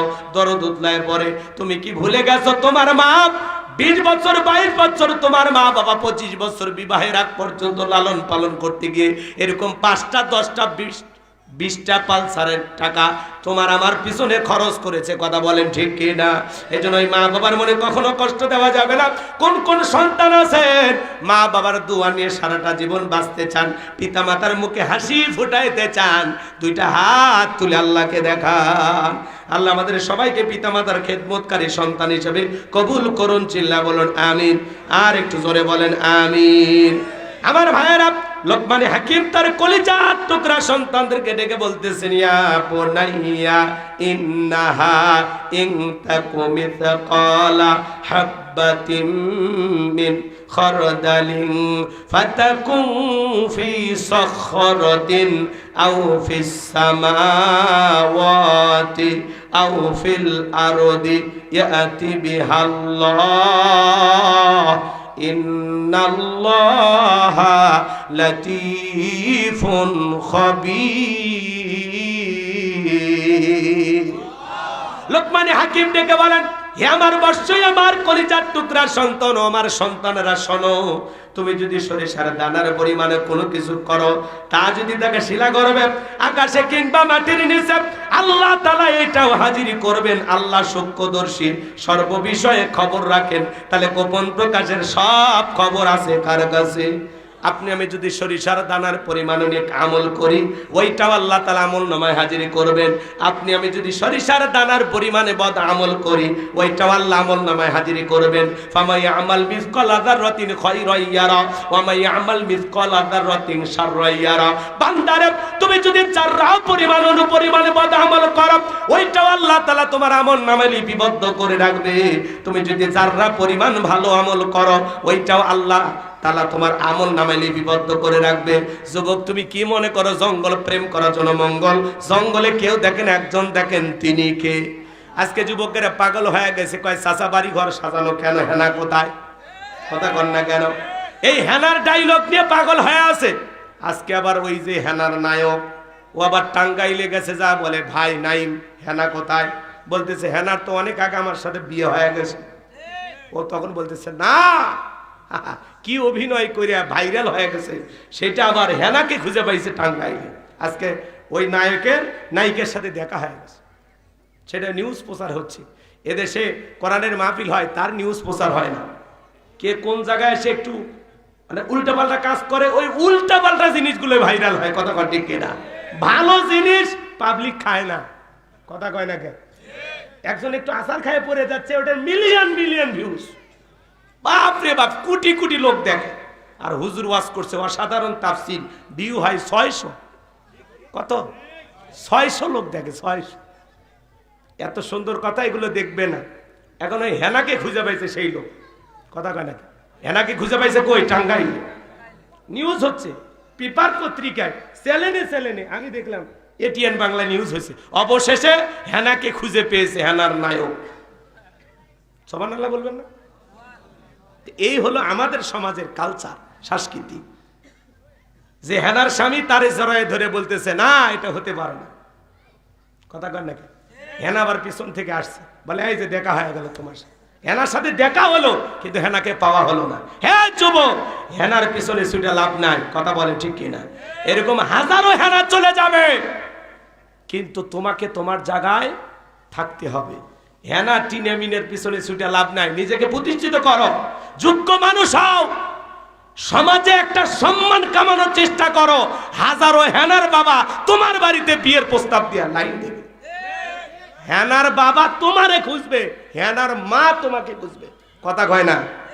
এই জন্য যুবক, এই অশ্লীল প্রেম, গান বাজনা, প্রেম প্রীতি, এগুলো করা যাবে না। কথা বলেন ঠিক কিনা? তাহলে হেনা টিনামিনের পিছনে ছুটে লাভ নাই। ছুটতে হবে নিজের ভবিষ্যৎ কিভাবে সুন্দর করা যায়, নিজেকে কিভাবে প্রতিষ্ঠিত করা যায়, কিভাবে ভালো মানুষ হওয়া যায়। নিজের যোগ্যতা নিয়ে নিজে এগিয়ে যাও, নিজেকে জায়গা মতো দাঁড় করাও। হাজারো হেনার ভাবে চতুর্দিক দিয়ে ঘুরবে আর বলবে জামা গাড়ির চাবি। তখন বলবেন না, আল্লাহ কি আমার কম দিয়েছে, গাড়ি আপনারে দেব। আপনার বাড়িতে যেটা আছে, কি আব্বা দেখতে ভালো তো, ভালো হইলেই হবে। কথা কয় না? আব্বা মনের মতো একটা জিনিস দেবেন, হাতিয়ে আমি দেব। যৌতুক নেওয়া তো দূরের কথা। কথা কর, যৌতুক নেওয়া জায়েজ আছে না? এলাকায় জায়েজ আছে? যৌতুক নেওয়া জায়েজ না হারাম? কাঁচা পায়খানা খাওয়া যেমন হারাম, কন্যা পক্ষের কাছ থেকে জোর করে যৌতুক দাবি করা তেমনি হারাম। কথা বলে ঠিক কিনা? অনেক স্বামী আছে যৌতুকের জন্য হেনাকে পিটায়, আছে না? ওই পিটাও কেন? ওই পিটাবো না, এই বেহা নারীর বাবা 1.5 লাখ টাকা দেওয়ার কথা, মাত্র 1 লাখ টাকা দিছে। এখন আমি 50,000 টাকা পাই, মনে হয় শ্বশুর বাড়ির থেকে হালখাতার টাকা পাই। এরকম ছেলেপেলে আছে না, যারা যৌতুকের জন্য বইয়ের গায়ে হাত দেয়, বউরে পিটায়, এরা হলো ছোট লোক, এদের সম্মান বলে কিছু নাই। বউকে পিটানো হলো নিচু মনের মানুষ। কথা কর ঠিক কিনা? বউকে মারবেন কেন? কেন মারবেন? দিনের বেলায় বউ পিটাইলেন, রাতে ঘুমাবেন না বউয়ের কাছে, তখন কি আপনার লজ্জা করবে না? কথা কর। আর যে শীত পড়ছে, এই পৌষ মাস আর মাঘ মাস, এই 2 মাসে আপনারা কখনো বউয়ের সাথে ঝগড়া করবেন না। কথা কয় না কেন? এই 2 মাসে ঝগড়া করে যদি রাতের বেলা কম্বলের ভিতর না নেয়, কি হই চাচা? কি বাইরে কি এই শীতের মধ্যে থাকা যাবে? এই জন্য খবর দেয়, 2 মাসে ঝগড়া করবেন, বউয়ের সাথে রোমান্টিকতা করবেন, রসিকতা করবেন। গোসল করতে গিয়ে মাঝে মাঝে এরকম পানি ছিটে দিবেন, তাই বলে পৌষ মাসে দিন না, ঝামেলা। গরমের দিনে একটু বউয়ের সাথে রসিকতা করবেন। কথা কয় না কে? রাগ করেন। আজকে আমাদের দাম্পত্য জীবনে সুখ নাই, শান্তি নাই, কারণ আমরা কোরআন সুন্নাহ ভুলে গেছি। এই নাটক, সিনেমা, এই হেনা টিনা মিনে এগুলো দেখে পাগল হয়ে গেছে। যুবক, বিয়ের আগে কোনো অবৈধ প্রেম ভালোবাসা করা যাবে না। আজকে যুব সমাজকে সবচাইতে বেশি যে জিনিস গ্রাস করেছে, আক্রান্ত করেছে, যুবকদের চরিত্র নষ্ট করেছে, তার নাম হলো এই মোবাইল। কথা বলে রে, এই ছেলে কথা বলো।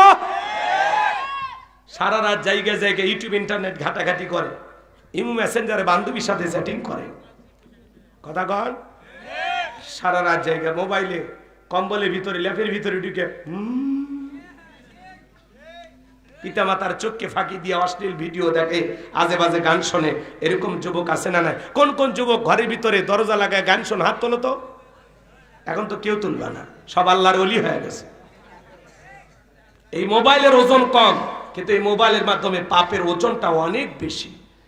তুমি যে জায়গায় গোপনে গুনাহ করতেছো, এই জায়গায় লোকমানে হাকিমের সন্তানকে লোকমানে হাকিম বলতেছে, বাবা তুমি যদি সরিষার দানার পরিমাণ কোনো কিছু করো, সেটা যদি শিলা গর্ভে হয়, আকাশে হয়, কিংবা মাটির নিচে হয়, যেখানে যা করো সেখানে আল্লাহ দেখতেছে। কথা কয় না? তো আপনি ঘরের ভিতরে একা একা মোবাইলে ভিডিও দেখেন, কি মনে করেন? কি মনে করেন ফেরেশতারা লিখতেছেন আমলনামায়? কি দেখেন? লেখে না? লেখে না? আল্লাহ যেন আমাদের হেদায়েত দান করেন, জোরে বলুন আমিন। তাহলে আমাদের নষ্ট করছে কি মোবাইল? কথা বলে না কেন? ও দেশে মোবাইল আইছে, চিঠি বন্ধ হইয়াছে, দিওয়ানা বানাইছে, পোলা মাইয়ার মনের কথা ভাসে বাতাসে। ও দেখো পোলা পানের মন বাদা ফেসবুকে, এখন মোবাইলে চ্যাটিং কইরা কাটায় সারাক্ষণ। এই মোবাইল পাইয়া দেখো মদনের মাইয়া কি কাণ্ড ঘটাইছে, স্বামী সংসার আইখা নাকি পলাইয়া গেছে। আছে না? 2 বাচ্চার মা, 4 বাচ্চার মা পরকীয়া প্রেম করে আরেকটা ছেলের হাত ধরে পালিয়ে যায়।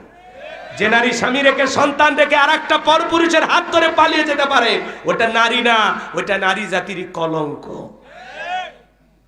কথা কয়? আপনাদের ভাল লাগবে না আমি বুঝতে পারছি, আর জোর করে ওয়াজ শোনাবো না বাজান। এই সমাজে পরকীয়ার কারণে হাজারো পরিবার ধ্বংস হয়ে যাচ্ছে, সন্তান রেখে স্বামী রেখে পালিয়ে যাচ্ছে মহিলারা। কথা কন, আছে না নাই? ওদেশে টিকটক আসিয়া সব গেল ভাসিয়া, সিদ্দিক সোরা নায়ক হইছে আইডি খুলিয়া। টিকটক ভিডিও করে বাচ্চারা, দেখেন না? হিরো আলম নায়ক হইছে আইডি খুলিয়া। এই মোবাইলে হাই কি জাদু আছে ভাই, পোলা পান বুঝাছে, পড়ালেখা তুইলা রাখছে সপ্তম আকাশে। এখন আর পড়াশোনায় মন বসে না, মন বসে না পড়ার টেবিলে, মন চলে যায় ফুল বাগানে। কথা কোন ঠিক কিনা? তাহলে যুবক, দিনের আলোতে, রাতের আধারে, গোপনে প্রকাশে যা করো, বন জঙ্গলে যা করো, পার্কে বৈশা যা করো, মনে করো পার্কে বৈশা বান্ধবীর ওন্না টান দিলা, দুনিয়ার কেউ দেখে নাই, কি মনে করছো মা বাবার চোখকে ফাঁকি দিতে পারো? আল্লাহ তাআলার কুদরতি চোখকে ফাঁকি দেওয়া সম্ভব নয়। তাহলে আমরা গোপনে প্রকাশ্যে কোনো অবস্থায় গুনাহ করব না। কার ভয়ে? আল্লাহর ভয়ে। কারা কারা গুনাহ ছাড়ে দিতে রাজি আছেন? হাতটা তুলে দেখান। আল্লাহ কবুল করেন। সামনে রমজান মাস আসতেছে। হ্যাঁ, এরে বাবা, ও চা খায় পান খায় এসে গিয়ে তুলছে। এদিকে এদিক। আল্লাহর ভয় রমজান মাসে আপনারা আল্লাহকে ভয় করেন না? আচ্ছা বলেন তো, আপনি যে প্রচন্ড রোদের ভিতরে গরম সেই সহ্য করতে পারেন না, এসে দুপুরবেলা গোসল করেন, গোসলখানায় যদি আপনি 1 গ্লাস পানি খান, কেউ দেখবে? কার ভয়ে খান না? কার ভয়ে? ঘরের দরজা জানালা লাগায় দিয়ে যদি ভিতরে বসে 1 প্লেট ভাত খাইয়ে দেন, কেউ টের পাবে? কার ভয়ে খান না? ইফতারি 10 মিনিট আগে ইফতারি নাড়াচাড়া করেন, ছোলা বুট খেজুর নাড়াচাড়া করতেছেন, শরবত বানাইতেছেন, কিন্তু একটু মুখে দিয়ে টেস্ট করেও দেখেন না। কার ভয়? এর নাম কি? তাকওয়া। এর নাম কি? তাকওয়া। তো ঠিক এই তাকওয়া, আল্লাহর ভয় আমার আপনার অন্তরে যদি একবার বসা যায়, এই তাকওয়ার আয়না যদি অন্তরে বসাইতে পারেন, তাহলে আপনারে পিটাইয়াও গুনাহ করানো সম্ভব নয়। কথা কোন ঠিক না? তাহলে আল্লাহর ভয়ে রমজান মাসে যেরকম দিনের বেলা খাই না, আল্লাহর ভয়ে সিদ্ধান্ত নিব আর কোনো গুনাহ আমরা করব না। না মোবাইলে গান শুনবো, না কোনো নারীর দিকে বাঁকা চোখে তাকাবো, না কোনো বিয়ের আগে অবৈধ প্রেম ভালোবাসা করব। আল্লাহ যেন যুবকদের হেদায়েত দান করেন, এটা জোরে বলেন আমিন। এরপরে লোকমানে হাকিম বলেন, ইয়া বুনাইয়া কিমিস সালাত, ইয়া আমার বৎসব, ইয়া আমার কলিজার টুকরা সন্তান, সালাত কায়েম করো, সালাত কায়েম করো। সন্তানদেরকে নামাজি বানানোর দরকার আছে না নাই? পৃথিবীর সফল বাবা তারা ছেলের হাত ধরে মসজিদে নিয়ে যায় যারা। কই নিয়ে যাবেন? ইয়া বুনাইয়া কিমিস সালাহ, হে আমার বৎস, হে আমার কলিজার টুকরা সন্তান, সালাত কায়েম করো। লোকমানে হাকিম সন্তানকে নামাজের কথা বলতেছেন। তাহলে বাবা হিসাবে আদর্শ বাবা হতে চাইলে আপনারও দায়িত্ব আপনার সন্তানকে নামাজের বয়ান করা। কথা বলেন। আপনি একা মসজিদে যান, ছেলের হাত ধরেন, আব্বু চলো, কলিজার টুকরা চলো। কথা বলেন। আপনি যদি নামাজি হয়ে ছেলেকে নামাজের দাওয়াত দেন, আপনার ছেলেও আপনার দাওয়াতে মসজিদে যাবে। কিন্তু আপনি আমার ওয়াজ শুনে কালকে যদি বলেন, এই বলতেই মসজিদে চল, তখন বলবে, হ্যাঁ তুমি তো নামাজ পড়ো না, আমাকে আবার নামাজের কথা বলো। তার মানে কি? আগে বাবার নামাজ পড়া লাগবে, নিজের ভিতরে যে আমল থাকবে সেই ওয়াজ করলে অন্য লোকে আমল করবে। কিন্তু আপনি নিজেই নামাজ পড়েন না, খালি বউ বাচ্চাকে নামাজি বানাবেন, তাহলে কিন্তু হবে? এই জন্য আপনার আমার দায়িত্ব নিজের আগে আমল করতে হবে। এরপরে সন্তানকে বলতেছে, ও আমর বিল মারুফ, ও আমার সন্তান সৎ কাজের আদেশ দিবা, ভালো ভালো কাজ করবা, ওয়ানহা আনিল মুনকার, অসৎ কাজ থেকে মানুষকে বিরত রাখবা, নিজেও অন্যায় করবা না, মানুষকে অন্যায় করতে দিবা না। ওয়াসবির আলা মা আসাবাক, বিপদ আপদ মুসিবত আসলে সবর করবা, ধৈর্য ধারণ করবা। এরপরে লোকমানে হাকিম বলতেছেন, ওয়ালা তুসাইর খাদ্দাকা লিন-নাসি ওয়ালা তামশি ফিল আরদি মারহা ইন্নাল্লাহা লা ইউহিব্বু কুল্লা মুখতালিন ফাকুর।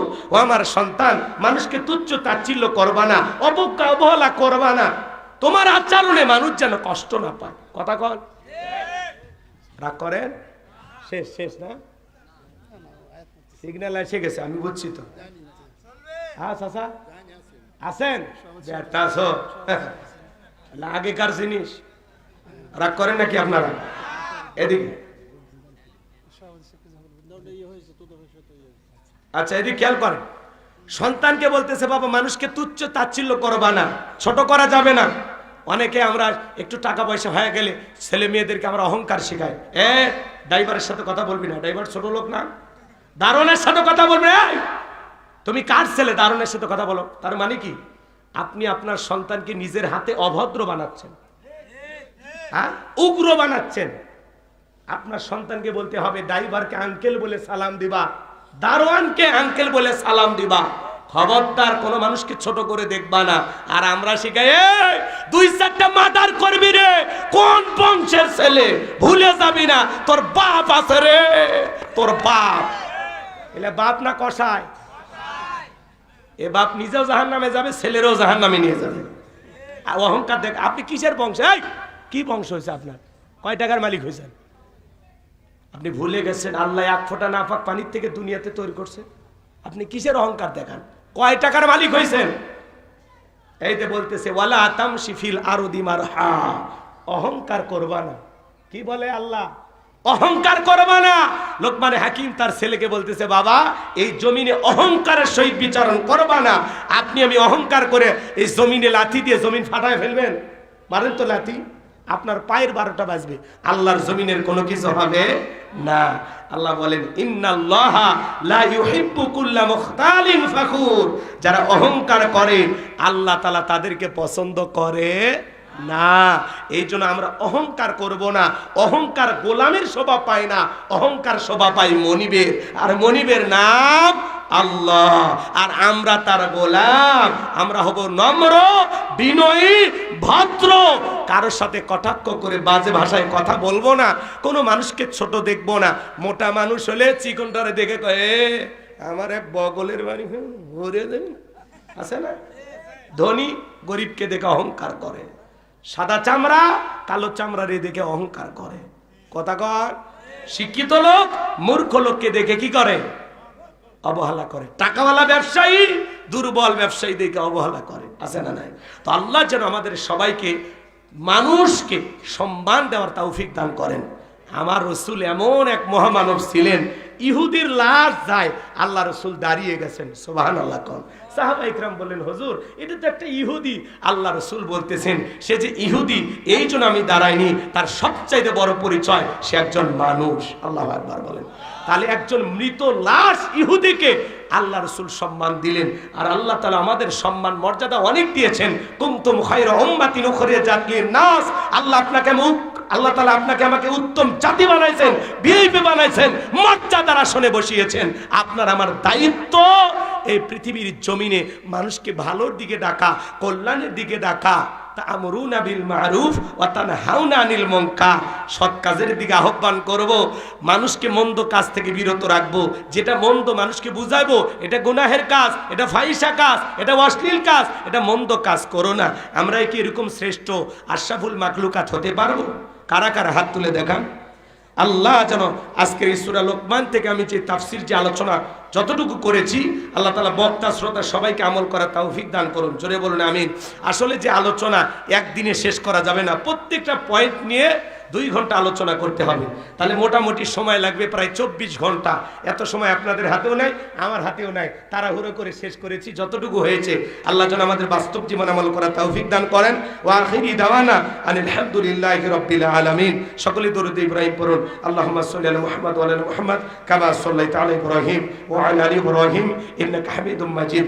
আল্লাহুম্মা বারিক আলা মুহাম্মাদ ওয়া আলা আলি মুহাম্মাদ কামা বারাকতা আলা ইব্রাহিম ওয়া আলা আলি ইব্রাহিম ইন্নাকা হামিদুম মাজিদ। জি ভাই, বসে না, বসে। ছেদ ভালো, যার সব ভালো। কে বিয়ের ঘটনা শুনবেন তো কয় আপনারা থাকিচ্ছেন না তো? বলে মাইকটা দাও, সভাপতি স্যার একটু সালাম দেবে। যাবে মাইক? হ্যাঁ, এখন আপনাদের সামনে কথা বলছেন জনাব মোহাম্মদ মোস্তাফিজুর রহমান। এই লাইন দাও, শহীদ আছে কি আগে বলবো না? বিসমিল্লাহির রহমানির রহিম। এখানে উপস্থিত আছেন আমার শ্রদ্ধেয় বড় ভাই গোলাম রব্বানী। উনি অনেক দূর থেকে এখানে আসছেন এবং এখানে উপস্থিত আছে স্থানীয় গণ্যমান্য ব্যক্তি। এছাড়া উপস্থিত আছেন এই মঞ্চের সামনে আজকের এই আয়োজনের সর্বোচ্চ পর্যায়ের মানে সম্মানিত যারা ব্যক্তি, অর্থাৎ আপনারা এখানে উপস্থিত হয়েছেন বিধায় আজকের এই আয়োজনটা পরিপূর্ণ হলো, এতে কোনো সন্দেহ নেই। আজকে এখানে প্রধান বক্তা আসছে, সভাপতি আছে, প্রধান অতিথি আছে, সাথে আরো কিছু গণ্যমান্য ব্যক্তি আছে। সবই ঠিক আছে, যদি আপনারা এত সময় যদি না দিতেন আজকে এটা পরিপূর্ণ হতো না। এজন্য আমাদের ব্যক্তিগত পক্ষ থেকে প্রধান বক্তা, সভাপতি এবং প্রধান অতিথি সহ আমরা যারা আছি, আমাদের সকলের পক্ষ থেকে আপনাদেরকে অনেক অনেক ধন্যবাদ। এবং সেই সাথে আমি এটাও বলছি যে ভাই, আপনি অনেক দূর থেকে এখানে আসছেন, আমরা দোয়া করি আপনি যেন ভালোভাবে সুন্দরভাবে আপনার গন্তব্যে বুঝতে পারেন। আর একটা বিষয়, আমাকে অনেকেই আপনারা চিনেন না। মহান আল্লাহ তাআলার ইচ্ছায় কম বয়স থেকেই ভালো কাজের সাথে আমি সংযুক্ত থাকার চেষ্টা করে যাচ্ছি, বাকিটা আল্লাহ তাআলার ইচ্ছা। যেহেতু আপনারা এখানে আমাকে অনেক আগের থেকেই আপনারা বলছেন যে এখানে আমাকে সভাপতি করার আপনাদের আশা, প্রায় 2 বছর আগের ঘটনা। আমি সবসময় বলে আসছি যেটা সম্ভব না, আমার বয়স হয়নি বা সময় আমি দিতে পারবো না। আল্লাহ কবুল করেছে। এখানে